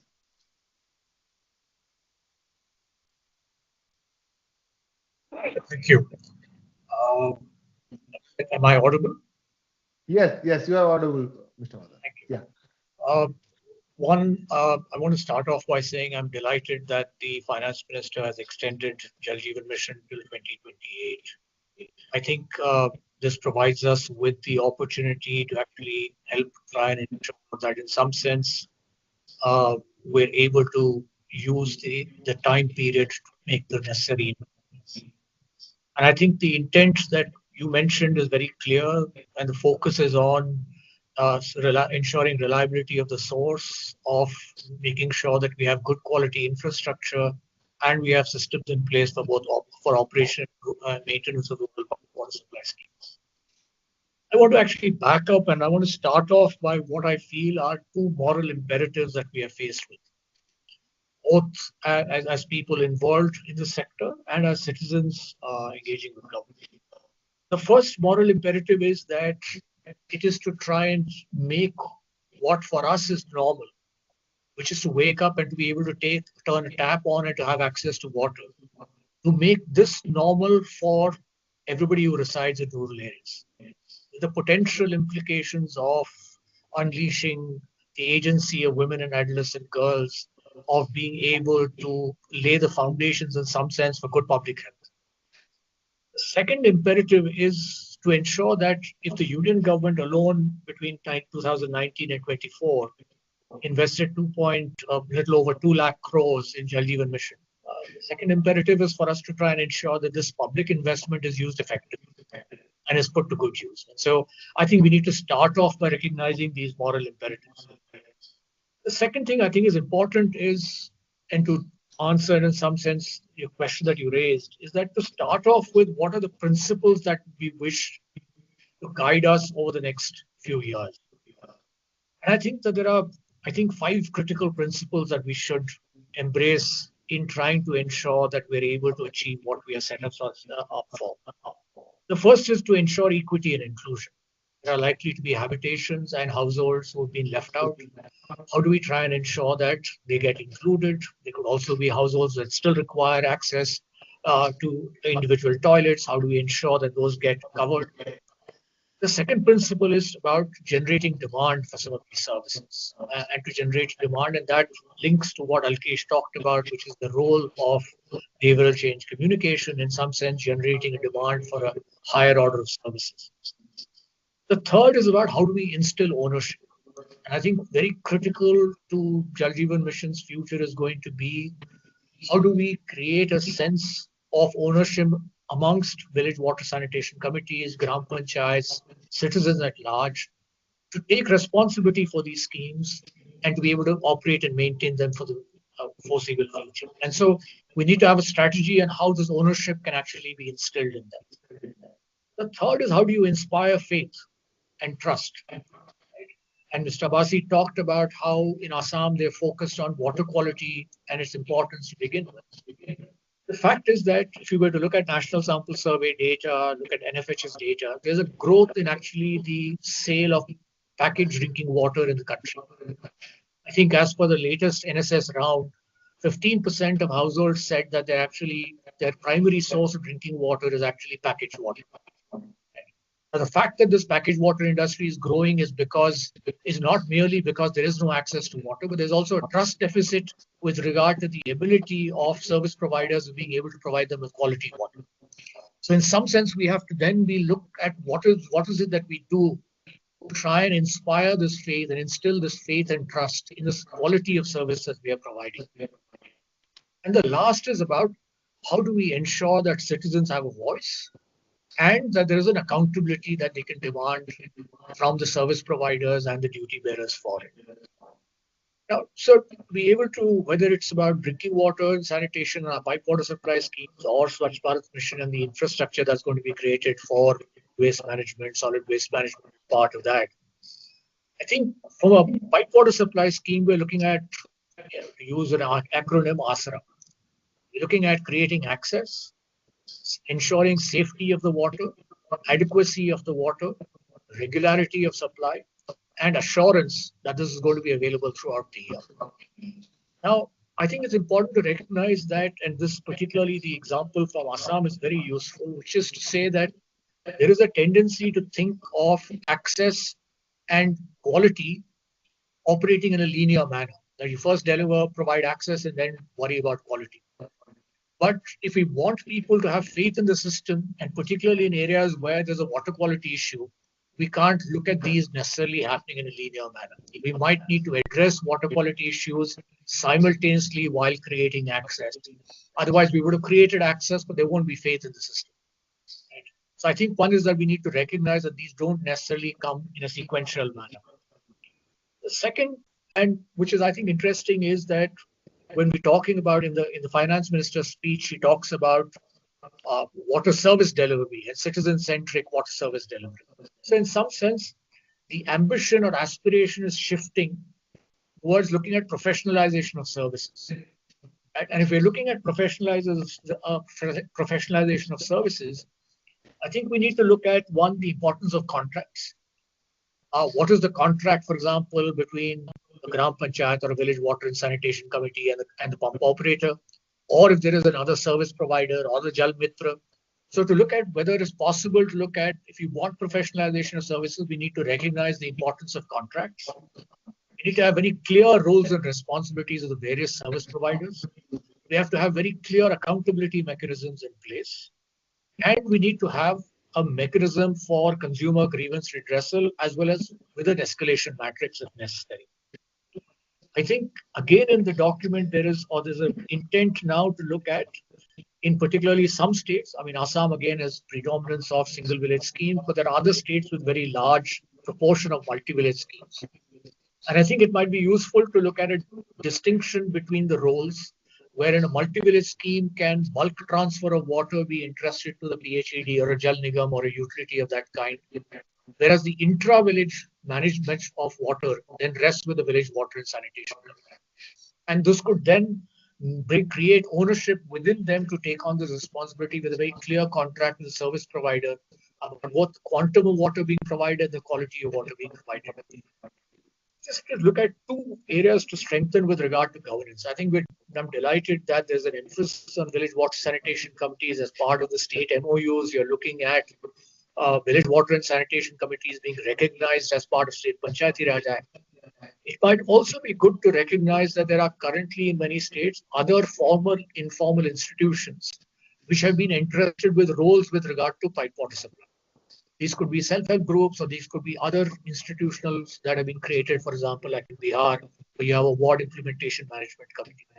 Or it's possible that there could be other service providers that the panchayats or the VWSE seeks to engage. I think it'll be useful whilst recognizing the centrality of the VWSEs to also be clear about that ultimately the accountability will rest with the Gram Sabha and the Gram Panchayats. And there could be a distinction between who the duty bearer is, in this case the Gram Sabha or the Gram Panchayat, and service providers who could be either the VWSE or it could be a Jal Mitra or a self-group or something else. So I think clarification of those roles responsibility with very clear accountability towards the Gram Panchayat will also allow for diverse options to exist at the same time, which are context specific and which might actually help in this. The second thing which would be very useful would be to strengthen the district water and sanitation committees. So very often there are conversations about the importance of convergence with regard to, for example, equity. I know that Janman provides us with an opportunity to ensure that particularly areas with tribal populations, we can ensure that funds are available to ensure that they don't get left behind. But I think this convergence would probably the easiest place for it to happen is the district level. And if we can find ways of strengthening the district water and sanitation mission, where in some sense the focus needs to move from the union government and the state to now decentralize this, recognize that the principle of subsidiarity would require that all of this, the quality, the monitoring, and the ownership actually then needs to go below the district level. And maybe therefore the DWSM needs to be activated and strengthened in some sense to assume this responsibility for the future. I just want to leave us with some practical action, sir, given the fact that we've already got an allocation this year of another 70,000 crores, in terms of maybe some things that we could do as building blocks towards taking this forward. One is that if we could identify left out habitations and households, both from a sanitation perspective and from a water perspective, so that in some sense we have a 3-year time frame to then prioritize ensuring that they get included. And if that identification doesn't happen now, then we're going to scramble to do this in the last 2 years. The second is that we're having this conversation today in March. In the next few months, we are likely to have the onset of summer, and peak summer is when particularly groundwater-based pipe water supply schemes or spring-based pipe water supply schemes, we will get to know whether there's likely to be a water shortage this summer. And if we could use that information to then prioritize where we want to focus our source sustainability. Because where we already have a scheme, if in the summer months we are finding reports that the water level has gone down or the scheme has failed because of inadequate water supply, either from their groundwater source or the spring, then maybe those habitations need to be the focus for us for our source sustainability efforts in the next year or two. The second is to look at electricity is a huge cost for operation and maintenance. And when I was hearing the Secretary of Assam talk about the costs of operation and maintenance, now evidence seems to suggest that the cost of power supply alone for a pipe water supply scheme can range from anything between 1/3 to 60%. Now, I know that the Ministry of Conventional and Renewable Energy Sources is also looking at the potential of expanding net metering in the country and to get households to adopt net metering. Now, if we could encourage our pipe water supply schemes and our panchayats and BWSCs to also consider this, it could actually reduce the burden of electricity as the cost of operation and maintenance. It could also potentially provide them in many instances with a possible revenue stream, which could offset other expenses that they need to bear. The last is of that as part of handing over to Gram Panchayats, schemes that have already been converted. I know that there's a process of certification to say that a whole village has become covered as part of Har Ghar Pe Jal. But I think in addition to that certification, a formal handover to the Gram Panchayats, including detailed project reports, maps, where the source were, where the lines have been done, and a contractual transfer of it will actually also create a sense of ownership in the panchayat where there is a formal sense by which they have taken over a scheme to take responsibility. Last thing that I would leave you with, sir, is the fact that in all of this, the joker in the pack is going to be climate resilience and climate change. And we need to start thinking also about, are our systems likely to be able to withstand climate change and adapt and help communities adapt and cope with it, particularly areas with heat waves, floods, and potentially landslides. Thank you, sir. Thank you very much, Mr. Madhavan, for giving your valuable inputs. I think you are absolutely right in terms of defining 2 objectives and 5 principles, and also highlighting the need of implementing these 2 programs at the community level, where ownership is with the community and the community actually consumes the services.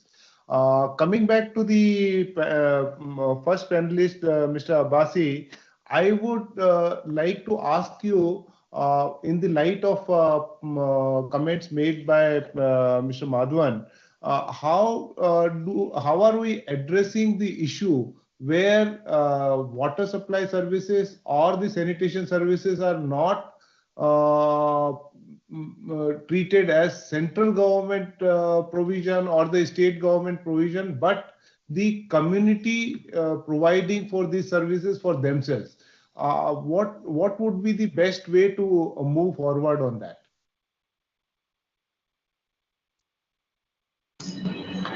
See, it is a challenge. I mean, I'll tell you, surprisingly, for example, in places like Jorhat, which has high arsenic content, parts of the foothills of the Himalayas where water is scarce, people are more than willing to contribute, and people are very, very careful about the operation and maintenance of those assets because they value them.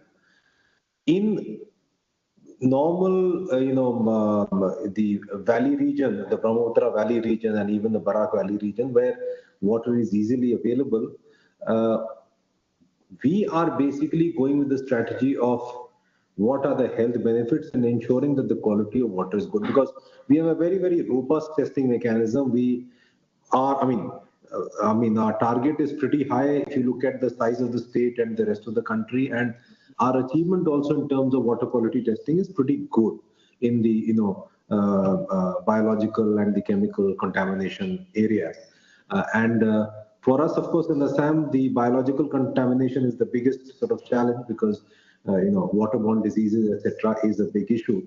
So that is the message that we wish to sort of propagate, both through the Jal Doodh program as well as various IEC initiatives with NGOs that we have tied up, that it is not simply an issue of availability of water, it is the quality of water which matters.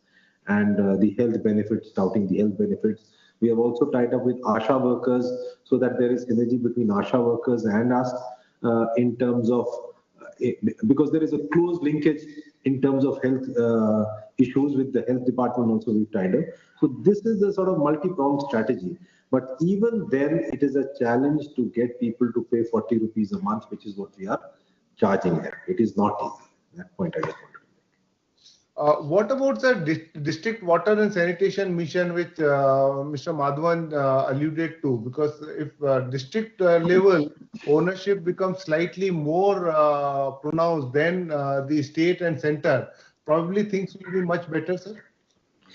No. See, the way we do the handing over, in fact, I think the gentleman from the Bill Gates Foundation also raised this issue. The way we hand over schemes is that when the contractor is going to implement, the water user committee is already formed. What we decided is that the water user committee must be formed by that time. And a joint inspection by the Gaon Panchayat, the water user committee, representative of the PHE department, and the contractor is done when the schemes are handed over.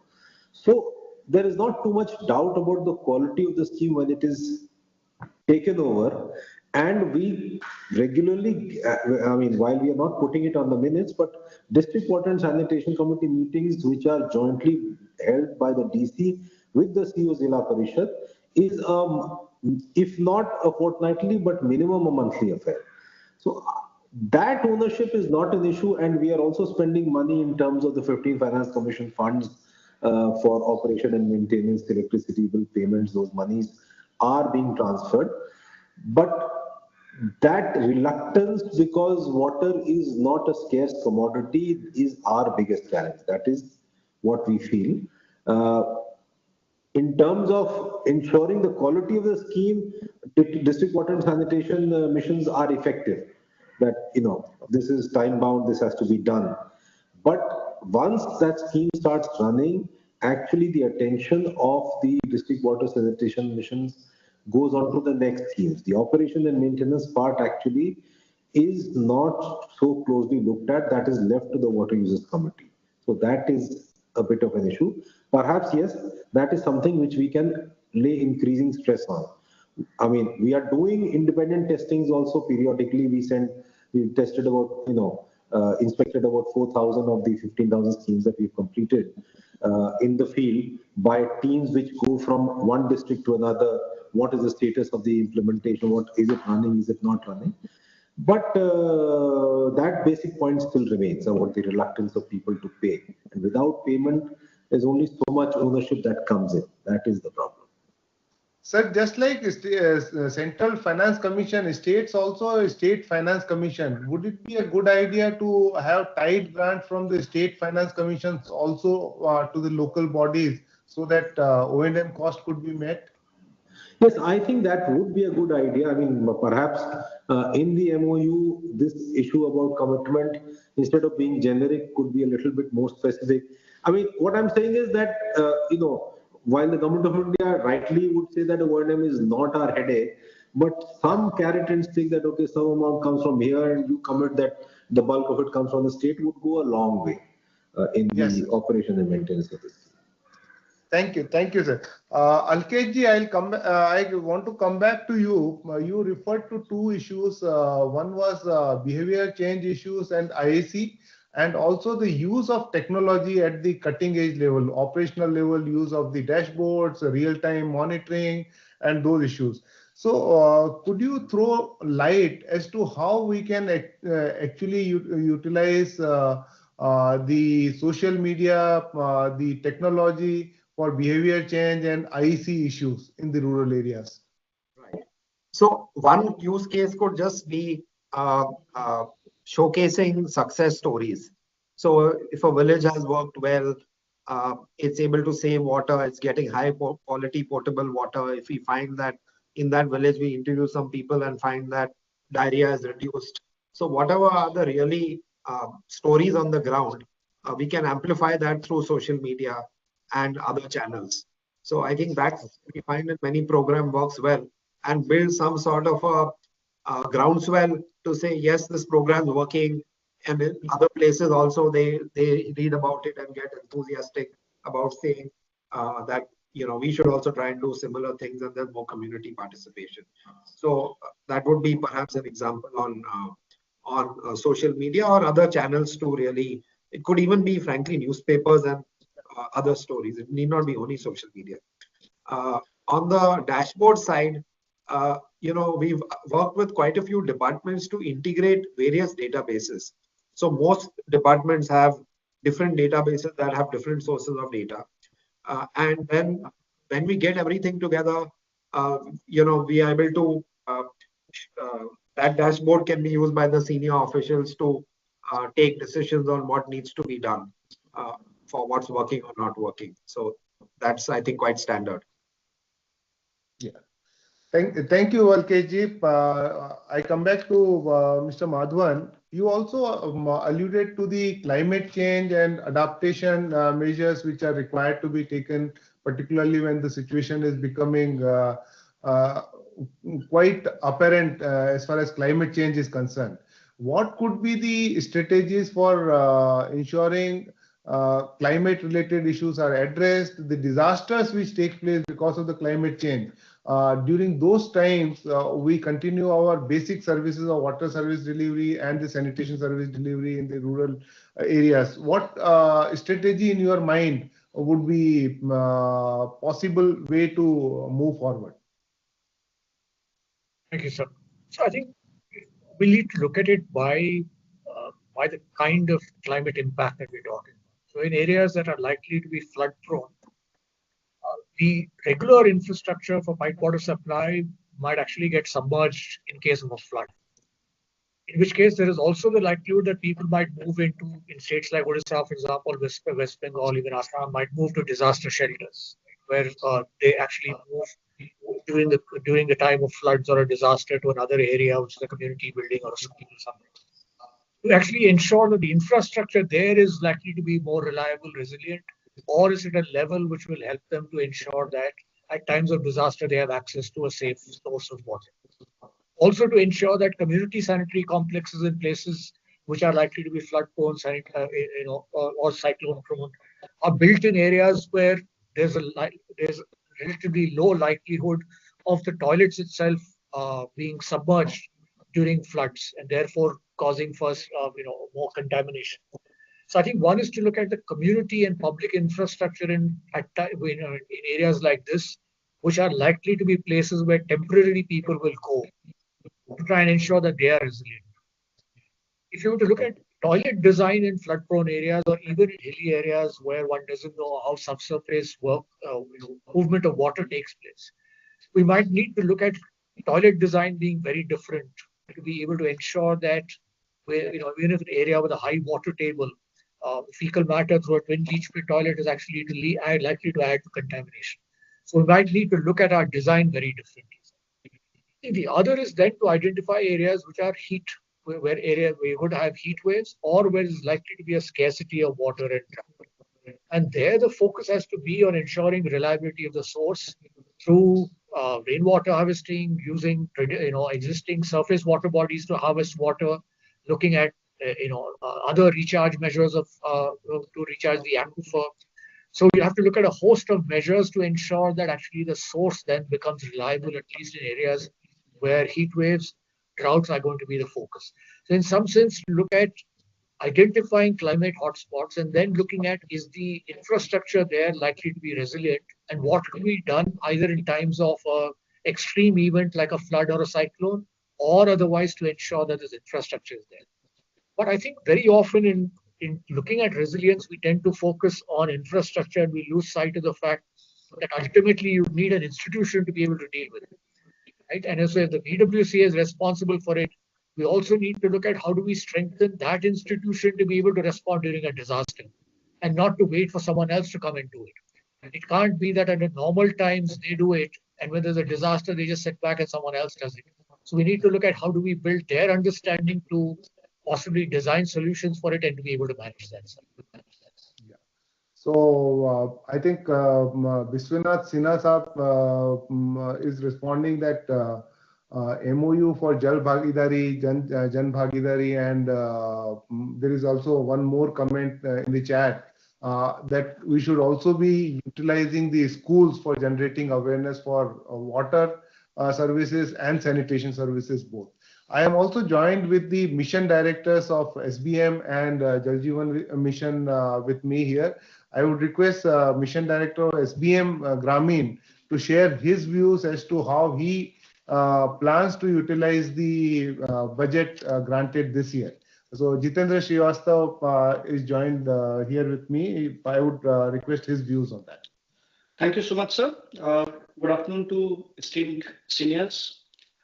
Sir, this year the SBM has carried over to 25-26. We had the original 5-year period expired on March 25, but because we had savings, so we took it over to coincide and to integrate with the 16th Finance Commission cycle. So this year we have a budget, communicated budget estimate of 7,192 crores. That is a fairly good budget, sir. And I would just like to, for information of all the states, we also have some more savings which we are likely to get towards the end of the year. So the first message to the states is, please just don't look at 7,192 crores. We can look at 3,000 to 4,000 crores more of budgetary funds being made available for SBM. So that is the first thing which I would like to put out to the public domain. The second point I would like to mention, sir, is that there is a lot of emphasis on ground truthing of assets. This being the final year of Swachh Bharat Mission 2.0, we'll be coming up with the note for the next phase of Swachh Bharat Mission. So there, where we stand today, what have we achieved in the last 5 years? Those are questions which will need to be answered very fairly by the states. So I will request all states to pay attention to this very, very crucial aspect and to place fairly what have been the achievements of Swachh Bharat Mission in their states. Toilets, as we know, sir, continue to be a continuing priority under Swachh Bharat Mission. And even now, we see that there are cases where toilets in field visits we find toilets are not there in a few states. I would not like to make it as a generalization, but in a few states we run into these issues. So our request to all these states is, please utilize this year. Please ensure that your surveys are done. Please ensure that the last mile connectivity, like an esteemed panelist mentioned, last mile connectivity is always an issue. So ensuring last mile connectivity in toilets is going to be another very, very crucial aspect for us going forward. This year, sir, majority of our Swachh Bharat Mission assets, sanitation assets, have been made functional. Yes. And sustainability and ongoing running of these assets is, in my estimation, the biggest challenge before the states. How to ensure funding for the same. So here we have a mix of very, very unique interventions. Like always, sir, the solution comes from the states. And we have seen states coming up with very, very unique models to ensure that they dovetail existing funds and converge them and come up with viable models of ensuring sanitation. I would like to talk about how NREGA funds are being converged. We would like to see FFC funds, as long as they are made available, how they are more effectively deployed. So these are very interesting models, and we would actively encourage the states to push this aspect. This year, the O&M policies, almost all states are in the final stages of drafting them and in ensuring that they. So how these O&M policies play out, this will be a very interesting year to watch how various states have planned for their capabilities, for their O&M arrangements. And this year will give us a lot of further insights as to how we should look into this very vital aspect in SBM 3.0. So these are a few, just 2 more points I'd like to add. We would be very interested in seeing how the principles of circular economy, SBM 3.0 will focus mainly on wealth creation, sir.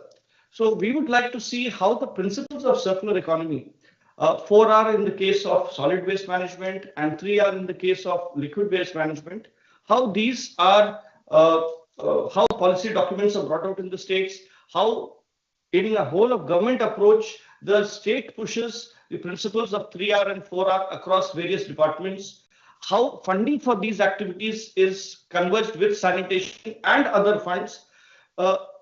Last point, sir, which I would like to mention is the entire monitoring apparatus rests on 3 very, very crucial pillars. The state's water and sanitation mission, the district water and sanitation mission, and the village water and sanitation committee. So ensuring that these 3 key monitoring bodies hold regular meetings. In the case of the district and the village level, we are very keen that they meet at least once a month to push wash activities and to oversee wash operations in the districts and in the villages. So these are a few priority areas which I think the states will need to bear in mind as we try to ensure that the funds allocated under Swachh Bharat Mission Phase 2 are delivered in a very fair manner to the states, sir. Yeah. Thank you once again, sir. Thank you, Jitendra ji. We are also joined by JJM Mission Director Kamal Kishore Son. I would request him to sum up the discussions which we have had today. We also would have an opportunity with all our state level partners to interact and finalizing the plan further. In case of JJM, we are meeting on 11th. In case of SBM, we had initially planned on 12th, but most likely we will hold the meeting on 17th or 18th. So at that point of time, the implementation plans will be finalized. But I want to put on record thanks to the panelists here for sharing their views, and important inputs would actually go into our decision for implementation purposes. Now I would hand over to Mission Director, Jal Jeevan Mission, Kamal Kishore Son. Thank you, sir. Thank you for giving this opportunity. As this discussions was started, and all the renowned panelists have given their opinions and inputs for improvement of the implementation of Jal Jeevan Mission. Before going to all those points, I would like to again mention that for this particular year, the budget allocation of 70,000 crore has been given for Jal Jeevan Mission. And what we have observed in the last 5 years, that we need to focus on some particular activities which are very, very important for all the stakeholders, all the states and duties. First thing is that completion of the schemes. We are going to release the fund on the basis of schemes, so that we can get the schemes completed, so that people get the water. So scheme in the sense from the source to the delivery point. So we are focusing on completion of all those schemes, and we expect the states to focus on those schemes and give preferences to those schemes which are going to be completed very soon. The schemes which are already completed to the extent of 75% to 80%, we expect the states to complete those schemes so that they can start services. Second important part is just the role of collector. We are giving more importance in this phase to the collectors because we understand that for the convergence, for the monitoring, and for the supervision, the role of collector is very, very important. So we are going to have an interface in our IT portal for the collectors through DWSM, and we are also focusing on giving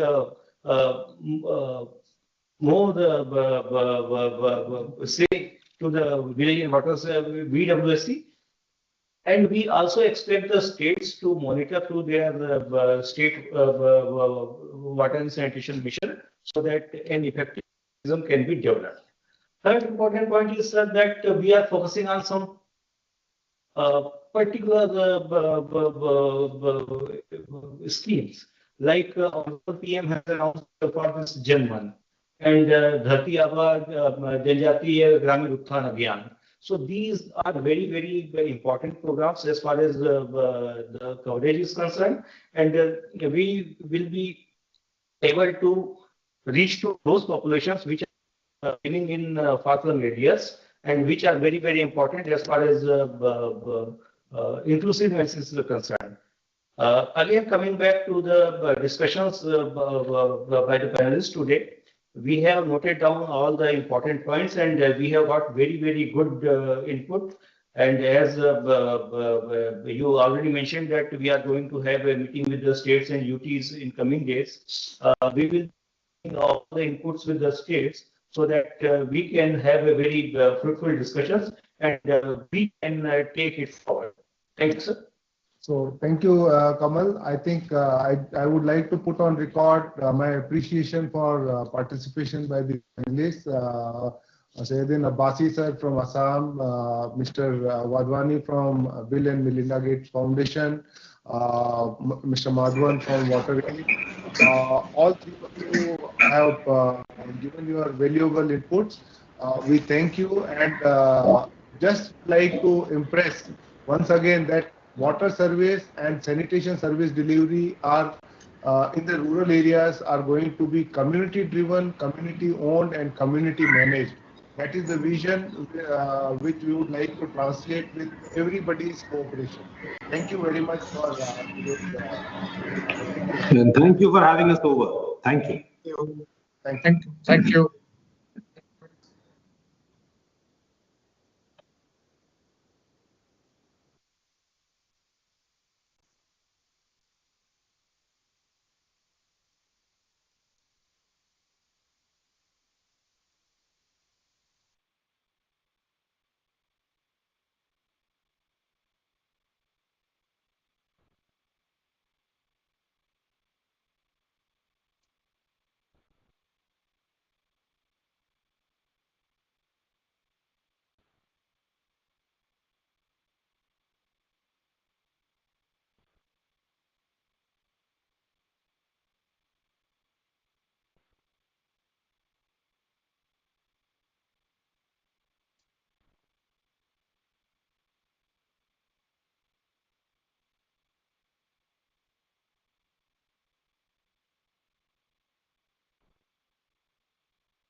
You are entering the meeting now.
Yeah. Yeah. I think Suman has to start, ma'am. Suman is starting.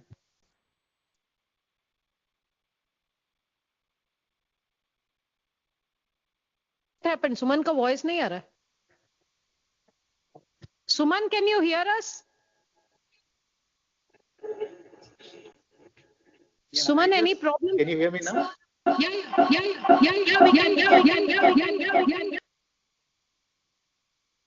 Can you hear?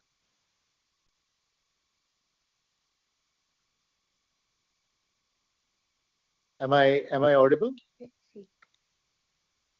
Yes, Suman, you are We audible. can hear you. Excellent. So I think urban development is taking some time. So let me go with the summary of the discussion in the tourism breakout session. So some of the things that we have discussed are the criteria for selecting 50 destinations and the infrastructure status that has been given.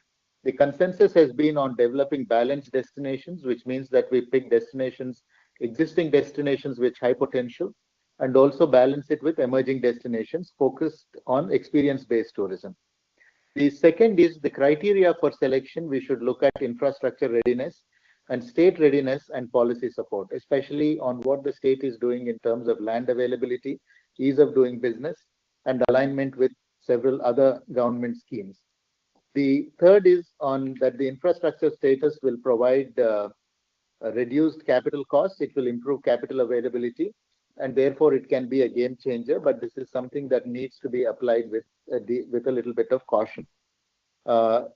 The fourth element that was also discussed was that we need to support local entrepreneurs when we develop these new destinations, to not only from an economic equity point of view, but also to bring the local flavor to the destination.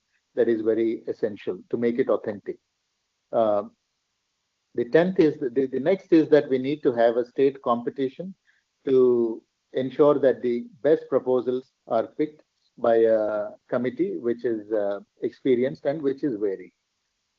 One of the other themes that was discussed today was on connectivity to tourist destinations, where it was decided that a hub and spoke model should be developed to improve connectivity, including for these 50 destinations which need to be mapped.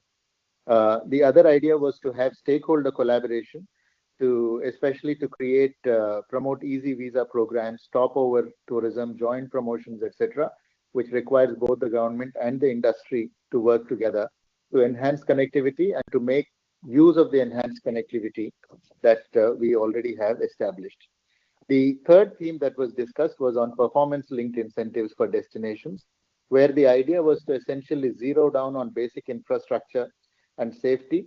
We need to encourage local bodies to be involved in managing the destinations better, and those destinations that are able to meet the benchmark standards should be given incentives, not only to support them in capital infrastructure, but also by way of recognition and rewards.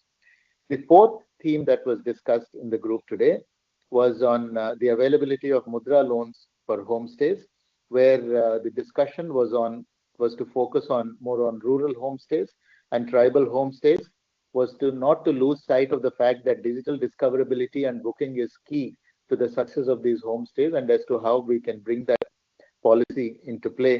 And we need to have strengthen the open network inventory for them to be able to, as small players, to be able to reach out to the big market that is waiting for this. The fifth theme that was discussed in the discussion today was the skill development programs, and the idea was to provide hands-on training and paid skilling programs to ensure sustainable income. The idea was also to include financial literacy training as a way to make it a part of the training program that we have, and the need for establishing skill centers in rural areas and implement skill enhancement programs through industry partnerships, and to attract more women in the skilling initiatives that we have. The sixth sub-theme that we had was streamlined e-visa facilities and visa fee waivers. And the idea was to further streamline the visa format and to make a standardized format so that make it very simple for people to apply. The idea was also to reduce the visa processing times, which is already short. India does well, but to see if we can improve it further, and to look at potential markets where we could possibly look at introducing visa on arrival, and also to see if we can leverage artificial intelligence and digital technology to make the visa application and the processing more efficient. The seventh sub-theme we had was on medical and wellness tourism, where it was the discussion centered around branding and marketing being central to positioning India as a medical tourism destination, for which the industry and the government needs to come together to leverage upon India's strength in terms of affordable healthcare and pharma, which can be a major differentiator in the market. We also need to ease the visa processes and also utilize the missions, our overseas missions, to boost medical tourism. The idea was also to collaborate globally with industry bodies to take this initiative forward. And wellness and yoga infrastructure is something that we need to invest in aggressively to position India as a global hub for wellness. So this is the broad summary of the discussions that have happened across the several sub-themes which were in the tourism in the tourism breakout session. So may I now, if the others are ready, may I now request Sri Prasad Gadkari, Executive Director and Chief Strategy Officer of National Investment and Infrastructure Fund Limited, for giving us the summary for the session on PPP. Thank you. So just like to intervene here if allowed to. You see, I have to leave for a, I'm going out of station. So can you allow the AS to do the summing up? Just wanted to request that. If Secretary Mahua is here. Yeah, sure. Okay, excellent.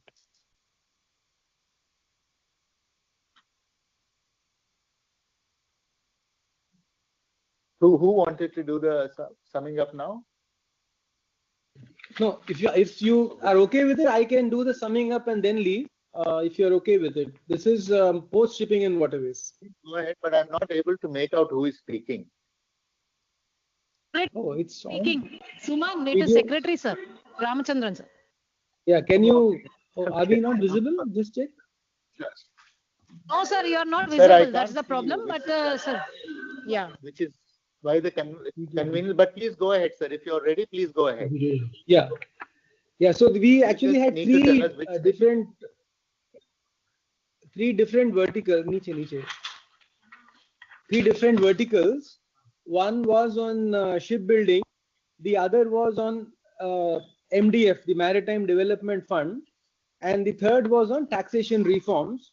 So on each of these, we've had many good suggestions from the participants. So I'll just give a brief overview.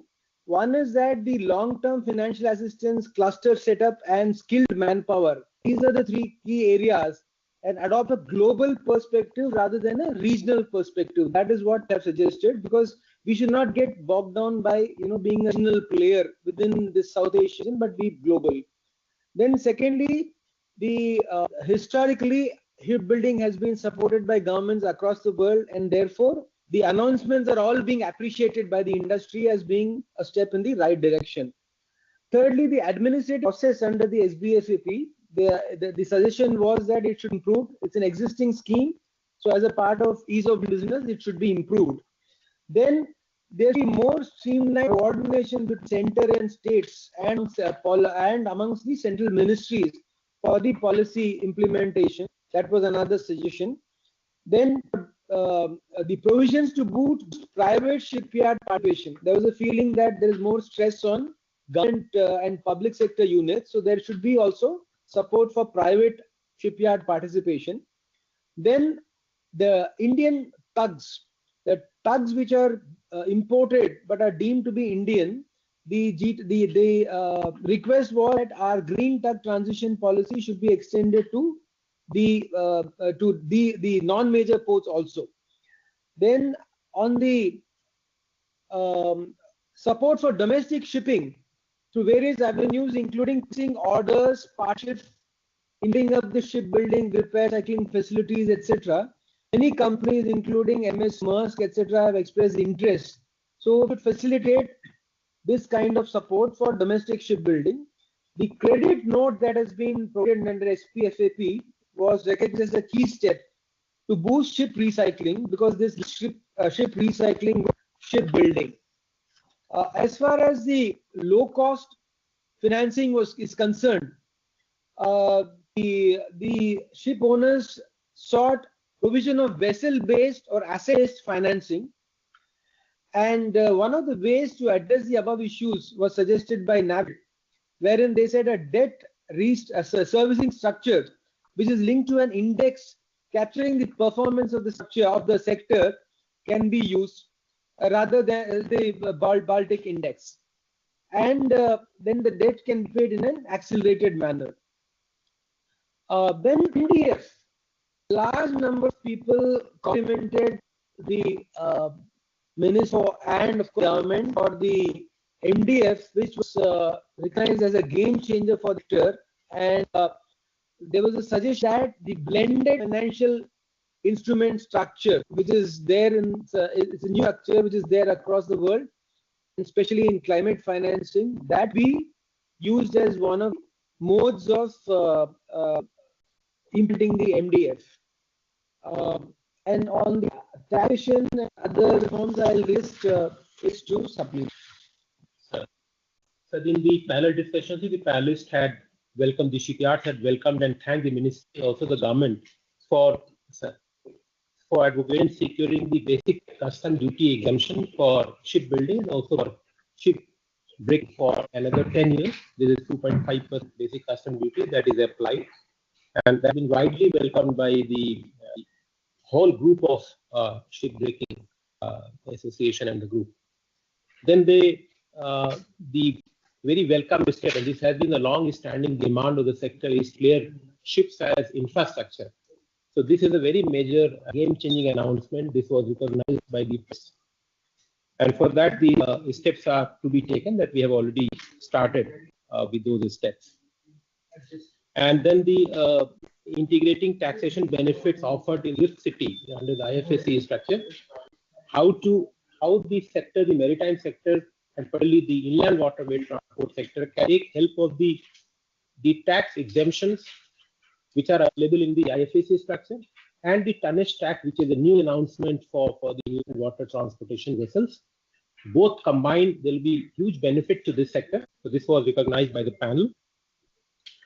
And they also made some suggestions about the duty structure. They feel that it is currently the inverted duty structure, so there are a lot of GST is locked in, which they are not able to utilize. So they made some suggestions on that. This issue will be taken up with the Ministry of Finance.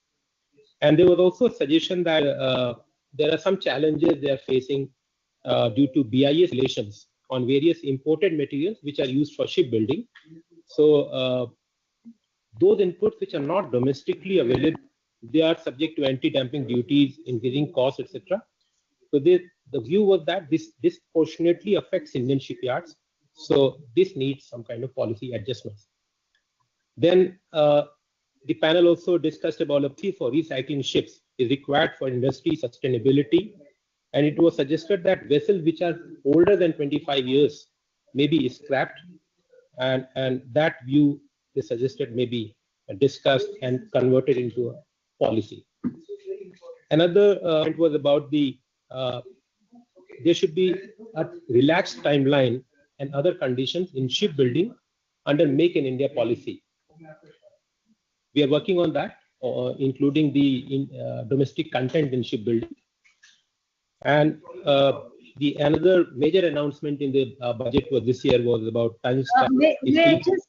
May I just intervene here? This is Vidyavati, Secretary Tourism. Yes, ma'am. Yes, ma'am. Good afternoon, ma'am. Yes, ma'am. Good afternoon. So since the time is finite and we have 8 groups to give the summing up, may I request you to keep it very crisp because you will anyway give a detailed report back to the Yes, ma'am. Yes, ma'am. Thank you. Thank you, ma'am. That's the last point I was making, ma'am, about the tonnage tax scheme that has been extended to the inland waterway transportation. So this will be usually benefit the sector of inland waterway transport. Thank you very much, ma'am. Sir, apologies for we couldn't see you earlier, so that was why the confusion on who wanted to go first. I would request all the moderators to please limit their intervention to an outer limit of 5 minutes. Is Sri Prasad Gadkari now available to present the summary for the PPP mode, for the PPP breakaway group? Please go ahead. I can. You have the floor. I hope I'm audible. Yes. So I'm going to summarize the summary of 3 breakout sessions. The first was on PPPs. We had 6 participants and a very vibrant discussion. So here are the main highlights which came up. When it came to challenges around PPPs and the solutions, I think there were 3 or 4 main points. One was about quality and preparation, basically generally about the project preparation, the detailed project report, the feasibility report. If they are prepared well, then the projects get good bids and people are more interested. So one has to look at how governments across sectors, when they come out with projects, that is an area to focus on. The second aspect around challenges was around really enhancing the dispute resolution mechanisms, especially how can fast track mechanisms be there wherever there is a dispute, because these are invariably long-term concession contracts. There will be market changes, environment changes, global changes, and so as long as the contract should allow for some renegotiation, there is no unjust enrichment somebody should be able to do out of it. But at the same time, investment which has gone in from equity and lenders should be protected in a very timely manner. So that was another one. Then there was one around standardizing contracts and templates. To some extent, already that has happened, but at times one sees still some kind of a reinventing of wheel which happens in certain sectors. So if everybody can follow, several sectors are doing very well established bankable contracts are already there, and if people can use those same templates and similar formats, that makes life easier for everybody. So that was the third point. When it came to pipeline for states, I think clearly there were pipeline, the creation of pipeline for PPP pipeline for states is an important element. There is a strong interest from the market on that. And that kind of a pipeline will give a visibility to investors, lenders. So that was the consensus views. What will help is if we make this pipeline rich in terms of content. There has to be some kind of a database or data room should be there for every project. So there's detail available for people to appreciate and understand the projects well in advance. As well as, a lot of times investors plan their schedules for next 2-3 years, especially global investors. They have to decide where do they allocate their time. If we are able to give a visibility in certain sectors that next 2-3 years there's a good visibility, then they devote time, resources for these sectors and geographies. So we should focus on making these pipelines very rich in content. It will also help the lending community. For newer sectors, I think there is in principle interest in newer sectors, whether it's offshore wind, green hydrogen, but clearly risk mitigation and contractual framework has to be properly settled. There will be a need for handholding from the government through VGF, PLI schemes, those kind of mechanisms. Still, some of these sectors are commercially viable, so that will help. Asset monetization, again, is an important theme, and people are keen that more sectors see asset monetization. States should come up with asset monetization schemes because increasingly there is a benefit for them also. So that was an important element which was made. And lastly was on infra financing. there is a need for generating more sources and resources available. India has a fair amount of long-term domestic capital itself on insurance and pension side. How can we bring that capital into our infrastructure? That is an area to focus on. That was the suggestion. Then there were two other panels. There was one panel by DOE on the special assistance to states. This was attended by several states, including Andhra, Assam, Rajasthan, West Bengal. This session really focused on the benefits and the achievements under this model of SESFI, some of the challenges which have been faced, and they suggested some future reforms which can catalyze and really give a fillip to this whole scheme. Because everybody, I think, thinks that there are powerful merits in overall having this kind of a scheme. And similar points actually were resonating in our PPP panel also, that state PPP, actually there is a good interest if it can be done in a proper manner. The third panel was around the DPITs on PM Gati Shakti, and clearly there was a consensus that it will boost really three things: ease of doing business, by really providing data-driven decision making. It will reduce project delays. It will optimize planning. Then it will give a boost to employability by increasing infrastructure development, stimulating more investment, growth of several ancillary industries, and it will boost skill development. And the third was really it will boost PPPs. Some of it which I have already covered. It will really create new business models and help settle and create new viable business models in new areas. So that's a quick summary of the three panel sessions. Thank you.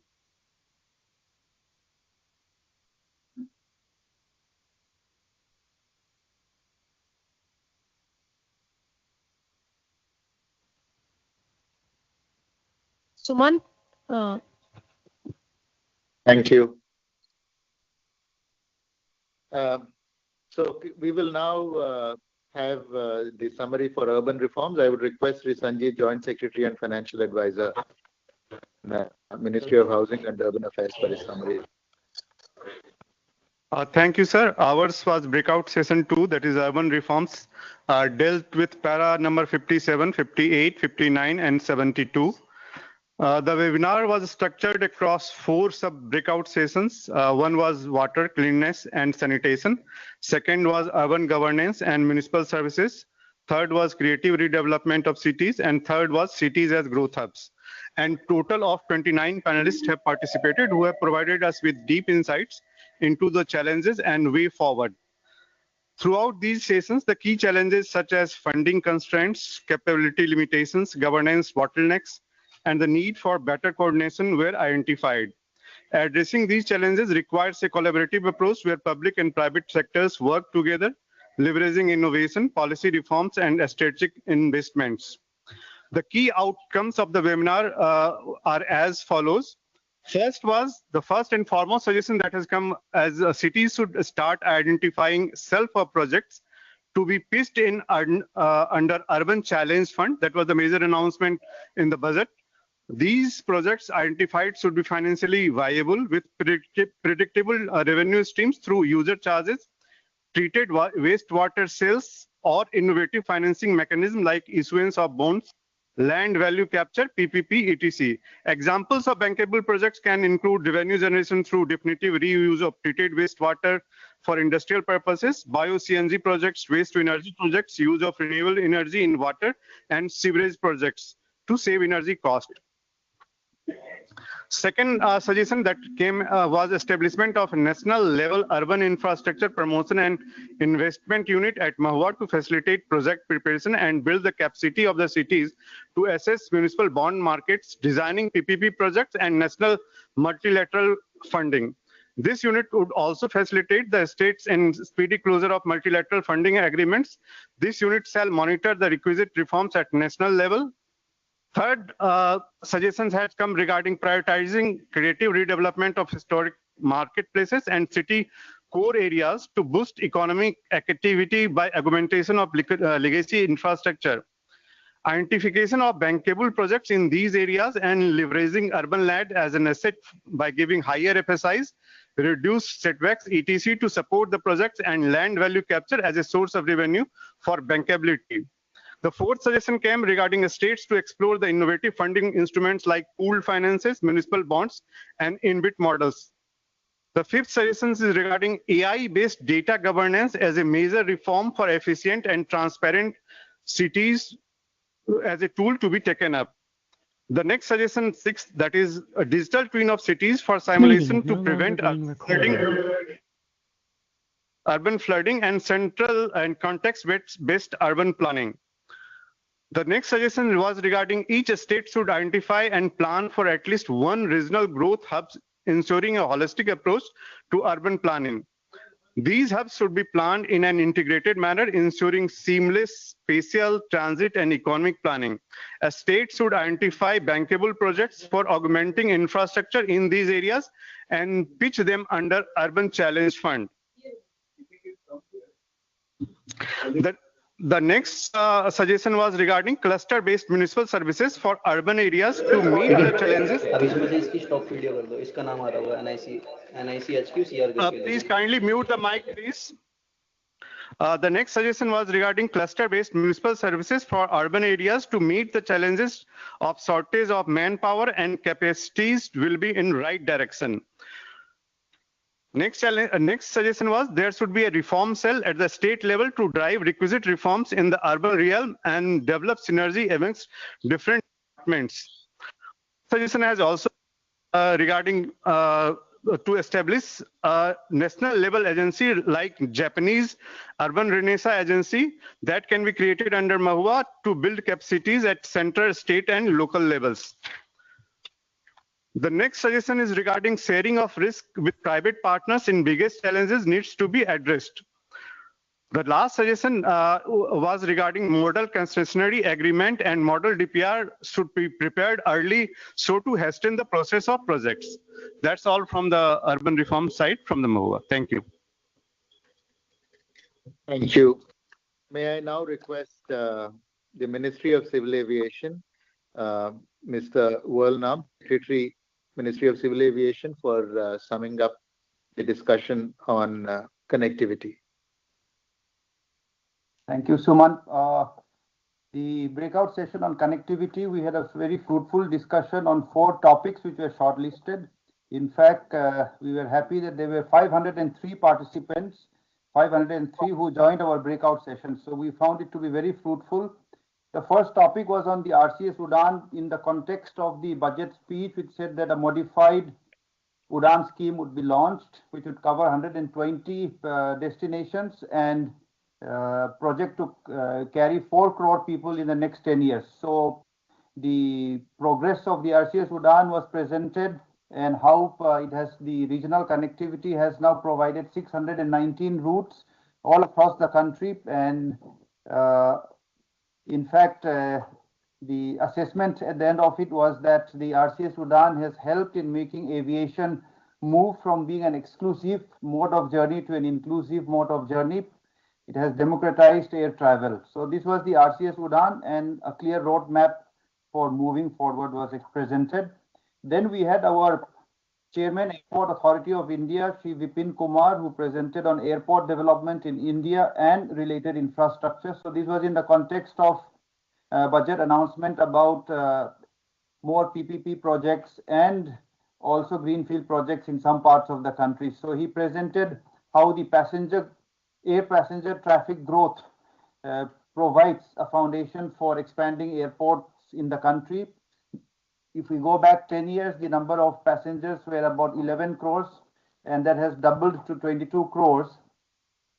And in the next 5 years, in fact, we expect and project that will further double again to about 40 crores. So definitely airport development is a top priority that has to be taken up. And he presented the full details of how airport development is to take place, the regional aspects and the support from the state governments in the context of the National Civil Aviation Policy 2016. So this was a very thorough presentation done by the Chairman, Airports Authority of India.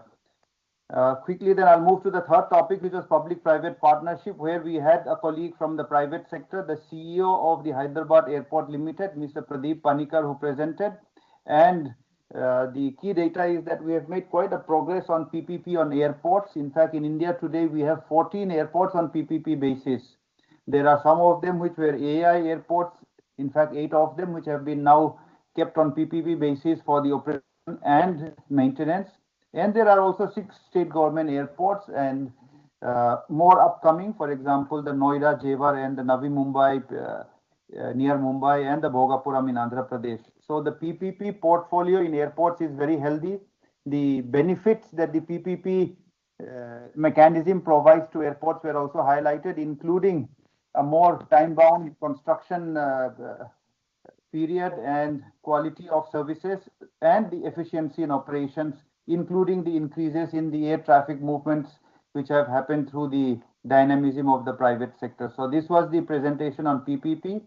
And the last one was by an operator of a RCS airline, which has been quite successful, Mr. Shimran Singh Tiwana, CEO of Star Air.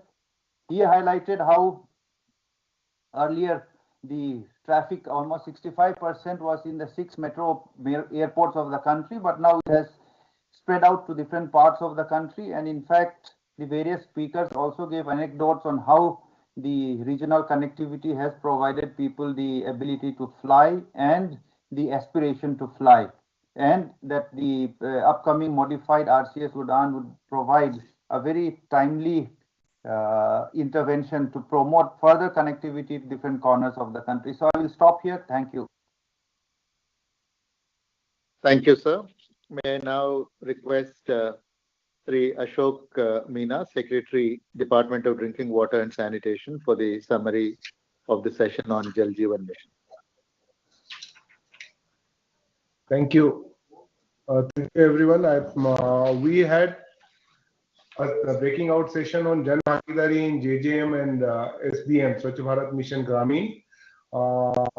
3 panelists were there, apart from the Mission Director Swachh Bharat Mission, Mission Director Jal Jeevan Mission, and me joining the panel. More than 1,400 participants participated in the listening mode. Representatives from the state governments, union territories, rural WASH partners, that is NGOs, and the sector experts were also there in our post-budget seminar. Highlights from the panelists' discussion which came out, there was a unanimity that the extension of JJM and outlays for the Swachh Bharat Mission Gramin and JJM in the budget is a very welcome step, because the water service delivery to each household as well as the sanitation services delivery in the rural areas is very important, and it will go a long way in ensuring these 2 basic services are delivered. There was a consensus that the O&M which has been announced to be the main focus is the right priority, for which the Government of India and our ministry will be issuing the detailed guidelines. They also highlighted the requirement of involving the community for water service delivery and sanitation services delivery through the village water and sanitation committees at the village level. Close monitoring by the districts rather than the central government and the state government was also highlighted by the panelists. So we are going to have district water and sanitation missions headed by the collectors to monitor them very closely on monthly basis through the use of technology, through the use of the dashboards at the district level. It was also highlighted that budget announcement and the budget outlays are one part, but the most important aspect which Honorable PM said in his speech was the implementation of the budget, and this is what we should be concentrating. The behavior related issues and the IEC aspects, behavior change related issues and the IEC aspects need to be given a specific focus in implementation of both the missions, for which use of technology and the social media should be increased. It was also highlighted that amount of water being used and is very high, and we need to conserve the amount of water which is used in the rural areas as well. Therefore, groundwater recharge and conservation of water through Jan Bhagidari and Jal Sanchay should become a main focus. The representative from the NGO, Mr. Madhavan from WaterAid India, also suggested to adopt 5 critical principles of inclusivity, generating demand through behavior change, instill the ownership among the community for managing the asset, inspire the faith and trust of for the quality of service, so that the people in general drink only potable water rather than the water whichever is available to them, and ensure that citizens' voice is heard.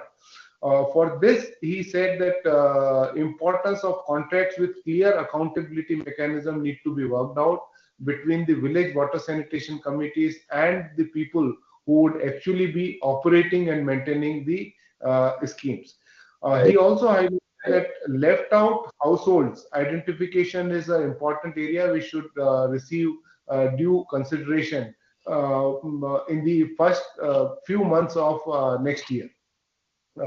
Formal certification of handing over could be designed in such a manner so that the ownership of these assets rests with the community, was also highlighted. We concluded the panel by saying that the inputs will be taken into consideration for implementation. JJM and SBM Gramin both will ensure that preventive measures for reducing out-of-pocket health costs reduces in rural areas. Details of our recommendations will be shared in one-page format today, and detailed report will be given in a couple of days. Thank you. Thank you very much. Thanks. Thank you very much. Thank you very much. So now we really have very little time because honorable ministers are waiting and one of them has to leave for the airport shortly. May I request Mr. Shakil Alam, Economic Advisor of the Ministry of Mines, to give the summary on mining reform. But please be very brief because we have very few minutes left. I'll be short, sir. Sir, thank you so much.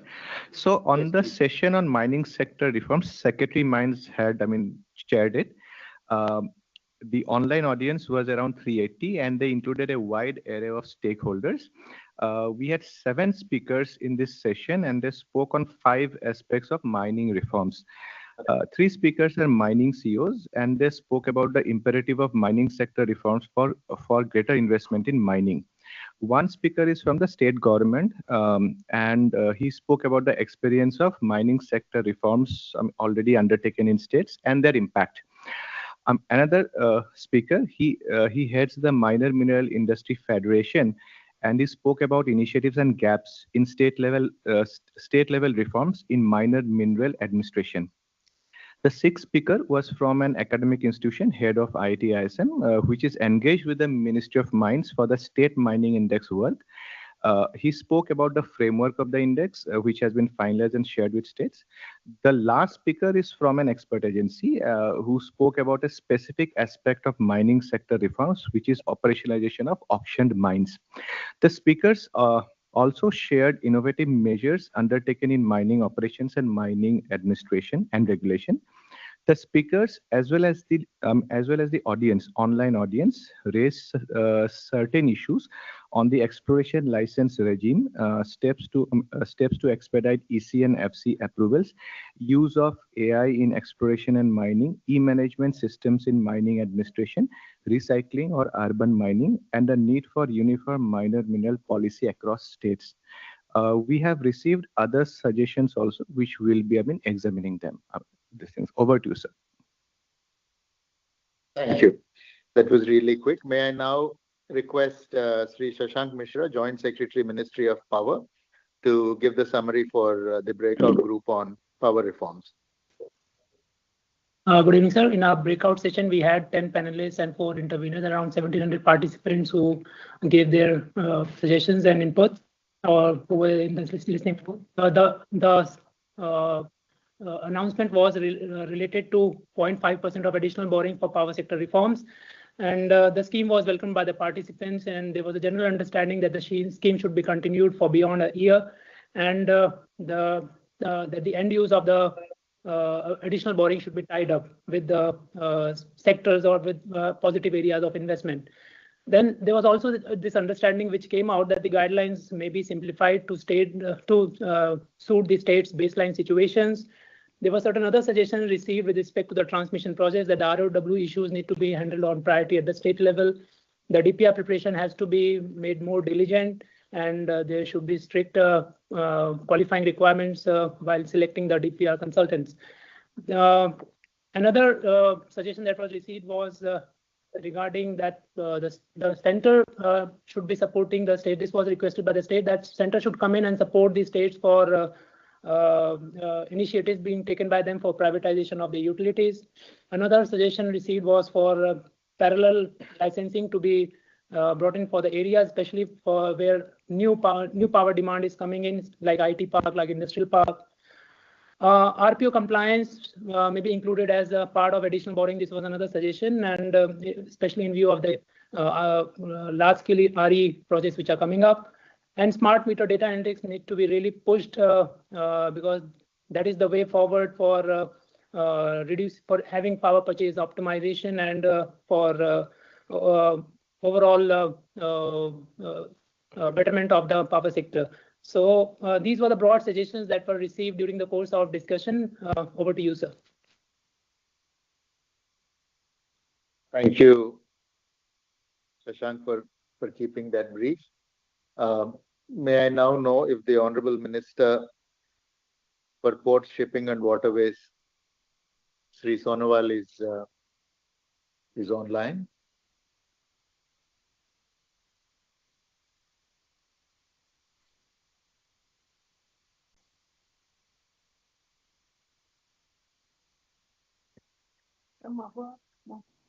No, I can see Civil Aviation. May I now request the Honorable Minister for the Ministry of Civil Aviation, Sri Ram Mohan Raidu, for his address, for his intervention.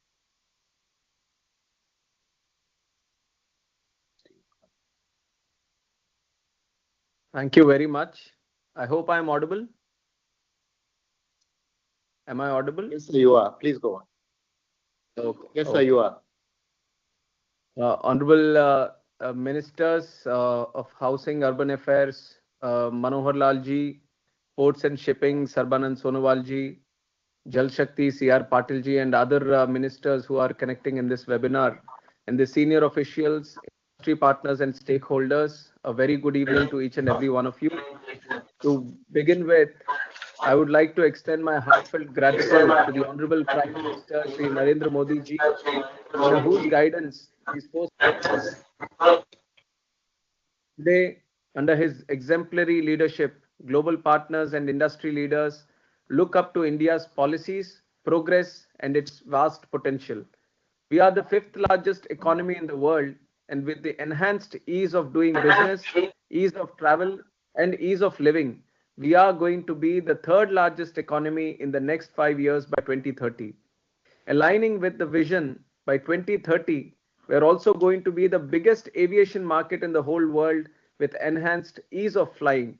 Over the past decade, the NDA government has provided the much needed stability and the strength to the economy with groundbreaking reforms like Digital India, Make in India, Startup India, Skill India, which is paving the way for Atmanirbhar Bharat, which is self-reliant India.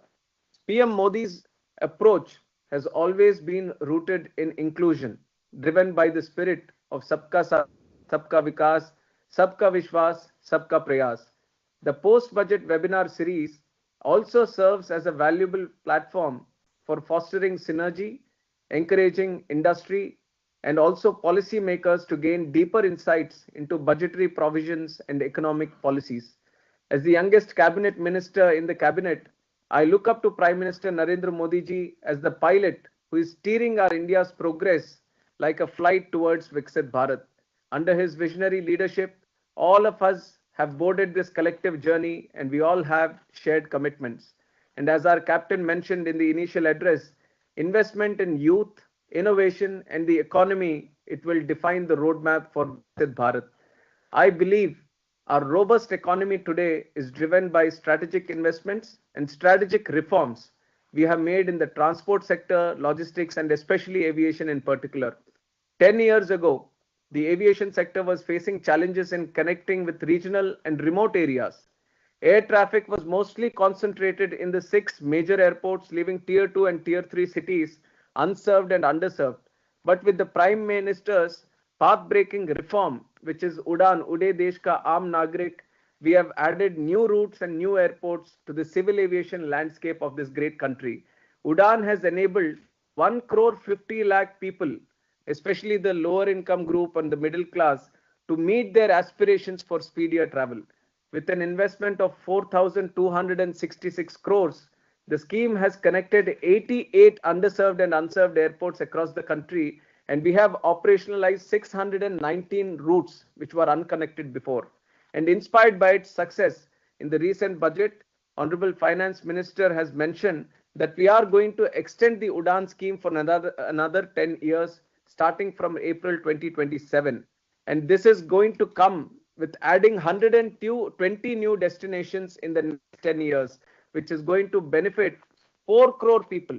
Just like how the last 8 years we have seen 1 crore 50 lakh people being added in the Udan scheme, we are going to target 4 crore people in the coming 10 years. And the special focus is going to be especially on creating helipads, water aerodromes in the smaller airports, and also in the hilly regions, especially in the northeastern region and also aspirational districts. The viability gap funding and infrastructural support of Udan is also supporting the rise of new startup airlines also, such as Star Air, India One Air, Shank Air, which is creating new avenues for regional connectivity. And the extension of Udan is also going to facilitate for more regional airlines, carriers with small number of aircrafts also coming into the picture. The growth is also supported by successful public-private partnership. Asset monetization by tapping into private sector efficiencies has allowed for increase in greenfield infrastructure creation and augmentation of facilities at our existing airports. Delhi Airport and Bangalore Airport are a very good example, and how we are being the number one in lot of. We are continuously being listed in the airports. So the PPP model has enabled us to bring in more investment into the picture and also improve the current facilities that we are providing at the airports. And I extend my gratitude to our Honorable Finance Minister for announcing the development of new greenfield airports in Bihar in the budget 2025, addressing the state's significant aviation demand at the existing Patna airport, and which is also nearing the saturation. And we have seen other airports like Darbhanga Airport, which has been a huge success for Udan, and we are seeing aviation grow like anything in Bihar. So this announcement is going to help us further grow the aviation footprint in the state of Bihar. Another significant announcement in budget 2025 that unlocks new opportunities for our stakeholders and the local economy is the emphasis on air cargo, which is growing at an annual rate of 10%. I believe development of air cargo hubs in the country would align with our Honorable Prime Minister's vision of connecting local to the global. He has always envisioned that the local products that we have, especially the perishables, should be on the plate of people across the world. And air cargo is a wonderful solution for that. And it was mentioned in the budget also. And we are going to take it forward by creating new opportunities for the rising e-commerce sector also in the country. Our airports are not just mere transit hubs.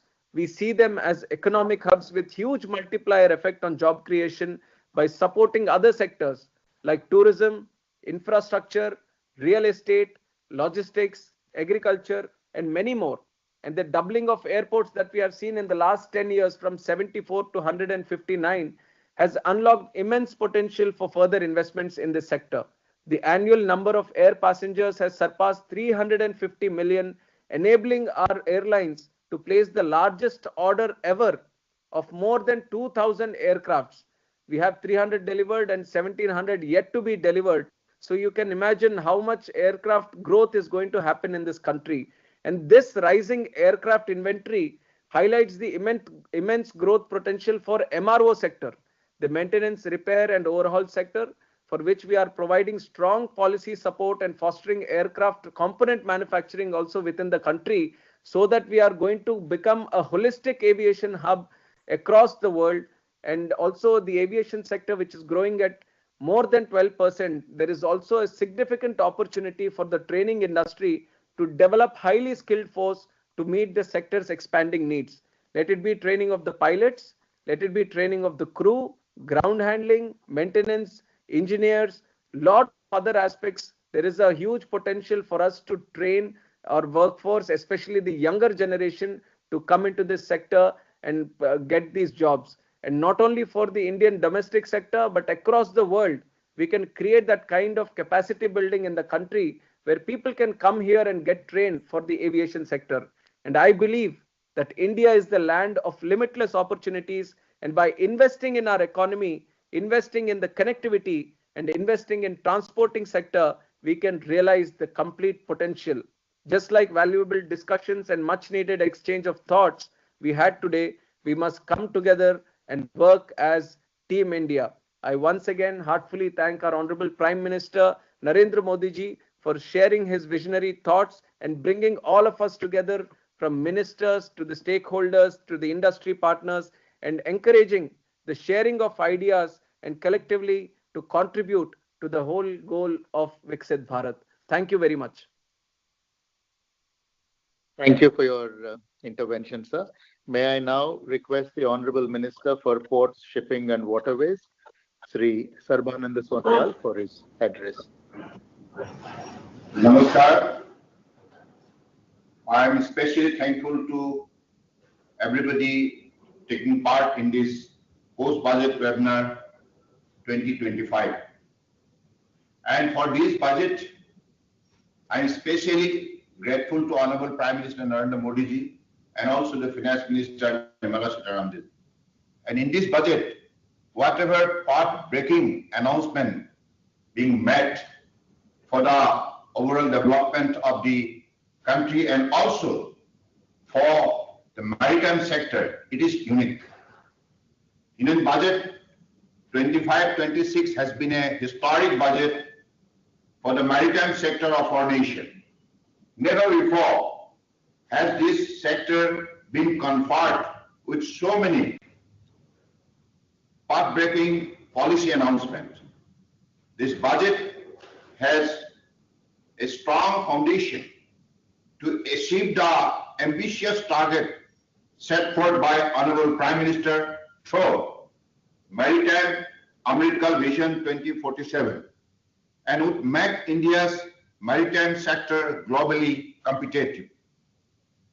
Maritime Development Fund, set up with a corpus of rupees 25,000 crores, will create a unique ecosystem to boost the much needed financing for ship acquisition, modernized port, increased indigenous and Indian flag vessel, reduce our dependence on foreign fleets and stem foreign exchange outflow. The fund will have up to 49% contribution by the government, and the balance will be mobilized from port and private sector.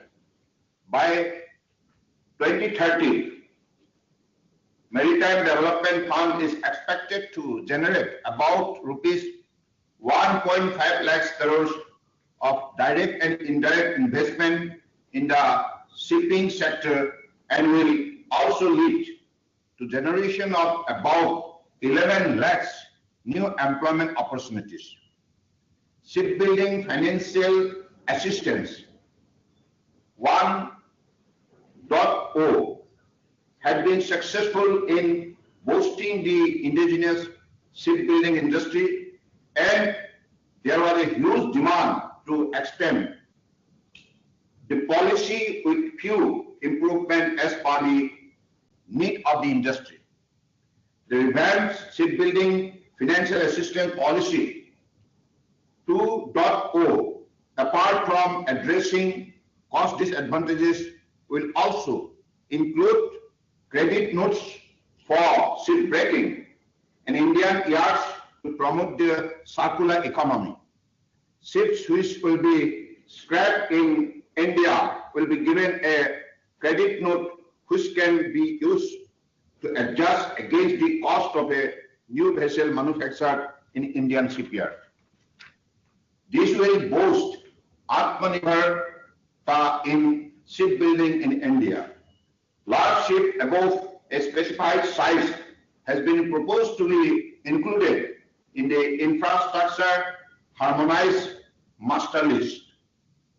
This will give a boost to the domestic shipbuilding industry, thus driving the Atmanirbhar Bharat agenda. Shipbuilding clusters have been proposed to be facilitated to increase the range, categories, and capacity of ships. This will include additional infrastructure facilities, skilling, and technology to develop the entire ecosystem. By way of a major step to boost inland water transportation in India as a greener and cheaper mode of transportation, the tonnage tax scheme, which is available presently to seagoing ships, has been proposed to be extended to the inland vessel registered under the Inland Vessel Act also. These measures would also improve the financial viability of shipping companies and also attract investment into the capital-intensive inland transportation sector. Considering that shipbuilding has a long gestation period, this budget proposes to continue the exemption of basic custom duty on raw materials, component, consumables, or parts for the manufacture of ships for another 10 years. The same dispensation is being extended for shipbreaking. This should make shipbuilding and shipbreaking in India globally competitive. Specific exemptions as available to aircraft leasing units has been proposed to be extended to ship leasing unit set up in International Financial Services Center. This will promote ship leasing activities in India.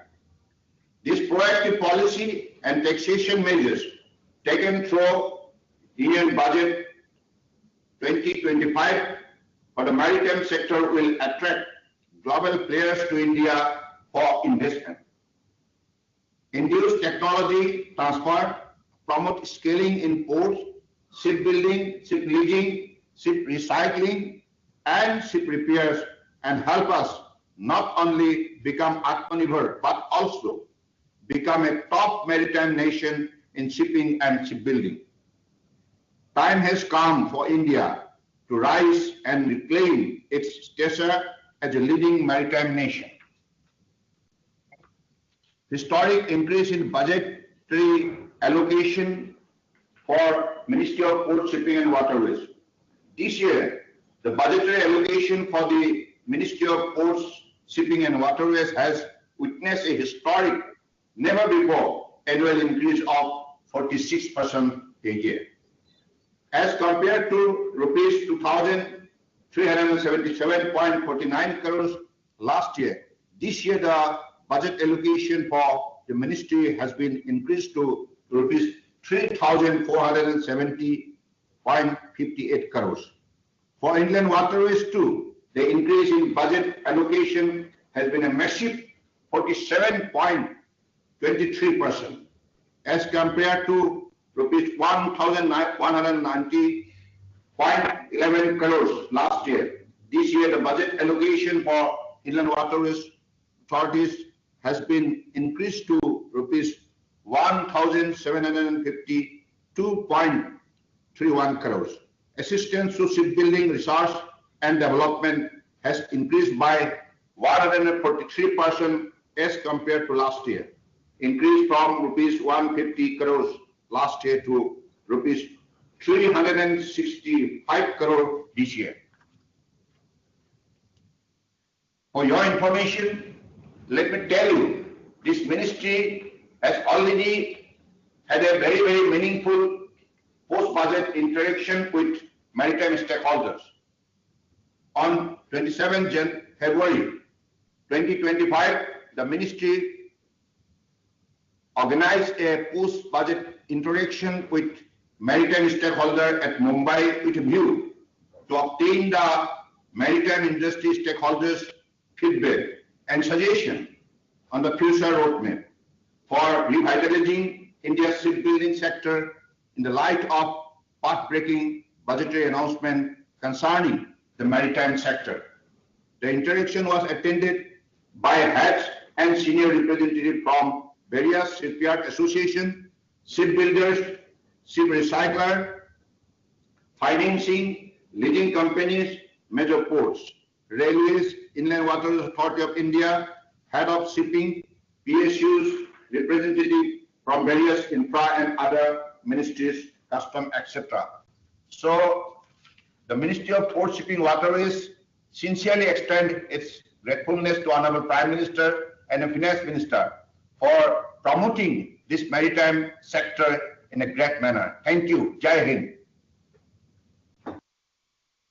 Thank you for your intervention, sir.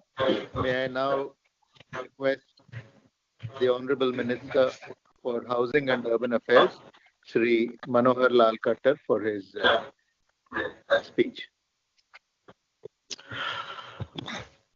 Dear participants, as you all know, India today stands as the fastest growing major economy, driven by a decade of structural reforms and a strong developmental record.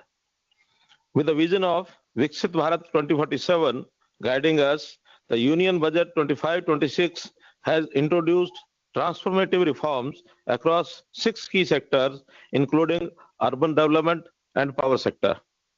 Further, Honorable Prime Minister has given us guidance to invest in people, economy, and innovation. All these 3 verticals have to be synergized to provide for smart and sustainable urbanization. I am delighted to share my thoughts on the theme investing in economy, ease of living, and ease of traveling. Friends, the Union Budget 25-26 focuses on urban reforms in governance, municipal services, and land and planning. In the power sector, it promotes electricity distribution reforms and strengthens intra-state transmission. Furthermore, it proposes infrastructure ministries to develop a 3-year pipeline of projects that can be implemented in PPP model. Let me first share with you my thoughts on the urban sector reforms. It is estimated that the urban population will be around 90 crores by 2047, that is 50% nearly of our total population, which necessitates planned urbanization with the participation of private sector, especially in the real estate industry. Further, for a creative development, a new paradigm of partnership of citizen, urban local body, private investor, and public policy has to be evolved. Startups and self-help groups will have to be co-opted as partners to fill in the gap of capacities and technology. Moreover, urban planning practices should now become an integral part of every infrastructure project to attend to prevention of environment. One of the key announcements in this budget is to set up an urban challenge fund to implement the proposals of cities as growth hubs, creative redevelopment of cities, and water and sanitation. The rupees 1 lakh crore urban challenge fund will transform cities into economic growth hubs. Creative development of cities is one way of attending to this challenge. Rupees 10,000 crore allocated by financial year 25-26. This fund leverages private and institutional investments with government support capped at 25% of project costs. This allocation will enable the implementation of projects worth rupees 40,000 crore, which is going to boost urban growth and positions cities as engines of economic growth through integrated planning and sustainable financing. Friends, India's top cities currently contribute significantly to the national GDP, and strategic urban planning will further enhance their role as economic and growth hubs. Seamless integration of transport, utilities, and services will be ensured through convergence with ongoing programs like Amrit 2.0 and Jal Jeevan mission. Sustainable urban development will be promoted with digital integration and green incentives. Redevelopment of underutilized urban spaces is essential for meeting the demand of rapid urbanization, urban regeneration projects, waterfront development, and revitalization and transit-oriented development will drive economic renewal. Mixed income housing models and enhanced civic amenities will ensure inclusive growth. Access to clean water and sanitation remains a priority as urban populations expand, with Amrit 2.0 continuing to drive universal water supply and sewage management, emphasizing water recycling, resource recovery, and smart governance. Financial sustainability will be ensured through municipal green bonds, structured tariffs, and public-private partnerships, enabling ULBs to expand and modernize infrastructure.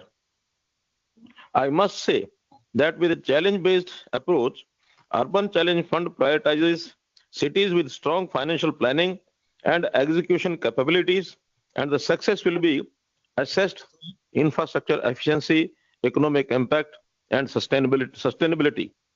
I would like to further add about immense potential of artificial intelligence to contribute to economic growth and use of artificial intelligence-driven economic solutions, as mentioned by Honorable Prime Minister in his address today.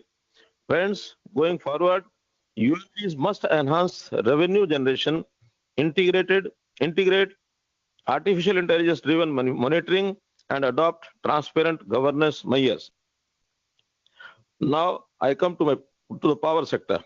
Friends, to realize the dream of a Viksit Bharat by 2047, availability uninterrupted power will be essential.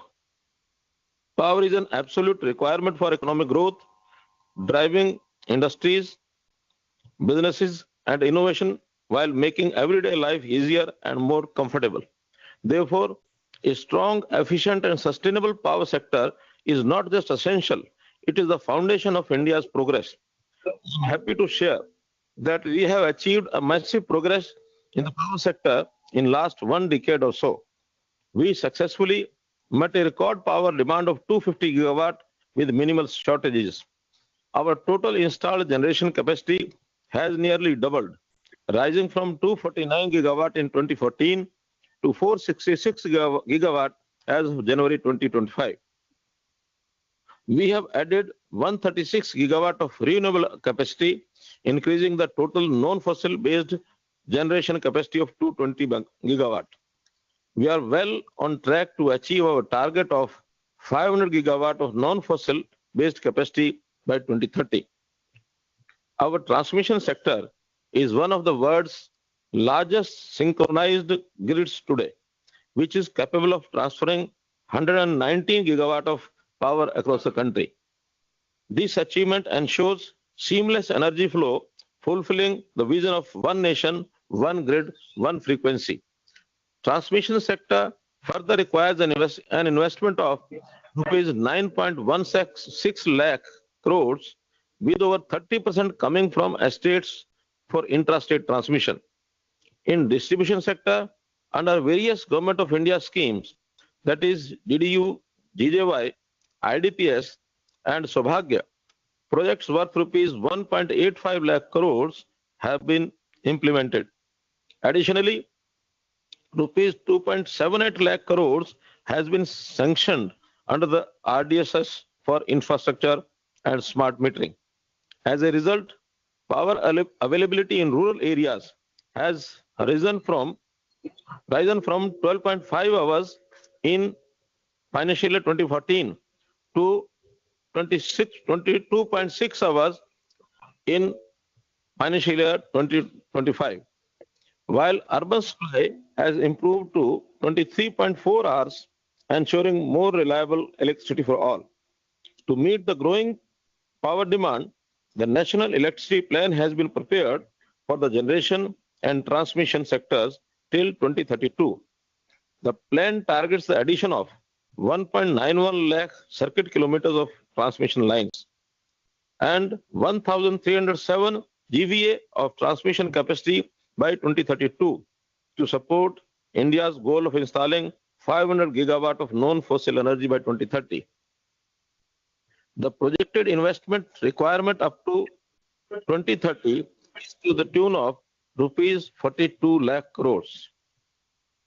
One key intervention has been the additional borrowing space of 0.5% of gross state domestic product, that is GSDP, allowed to state linked to reform in the distribution sector.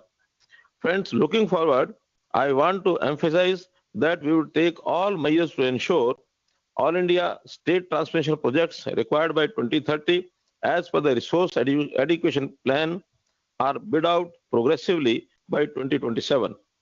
All government establishments should be fixed with prepaid smart meters. Government department dues and subsidies should be paid in time. Cost-effective tariff and fuel and power purchase costs adjustment is put in place for automatic monthly adjustment of fuel and power purchase costs. Efforts should be made by states to list their state power utilities to improve transparency and efficiency. In the end, I must acknowledge that it is truly pleasing to witness government officials, power sector leaders, and stakeholders actively engaging and sharing insights in this webinar. I look forward to today's discussion yielding clear solutions and actionable plans to tackle both existing and emerging challenges while fostering a financially robust and environmentally sustainable development plan. Thank you. Thank you very much. Thank you very much for your address, sir. May I now call upon Srimati Vidyavati, Honorable Secretary for the Ministry of Tourism, for a closing remark. Good evening and namaskar to everyone. Today's discussions on the theme Investing in Economy saw participation of 23 ministries, eminent experts from various sectors, and close to around 17,000 participants to discuss ideas, issues, and perspectives on how we go about implementing the budget announcements of 2025-26. First of all, we are acting extremely fortunate to benefit from the vision and guidance of the Honorable Prime Minister, who set us thinking in the right direction of Viksit Bharat 2047 through his very inspiring address and guidance to all of us. Our gratitude to the Honorable Ministers who were there as a part of the discussion. I think today's discussion, we've been able to identify, sir, the important challenges and pressing issues and a possible approach towards implementing the budget announcements as we go forward. I would like to just say that it's very, very important that this discussion is not limited to today, but we actually continue this dialogue and partnership with the stakeholders and co-create solutions for each of our sector. A special word of thanks to the panelists, to the experts who spent the day joining us, guiding us, and inspiring us with their ideas and thoughts. Thanks to the audience, and a special word of thanks to the entire NIC team, which ensured seamless connectivity today to make our deliberations smooth and very convenient. Thank you all. Jai Hind. Thank you, ma'am. That brings us to the end of the session. Thank you.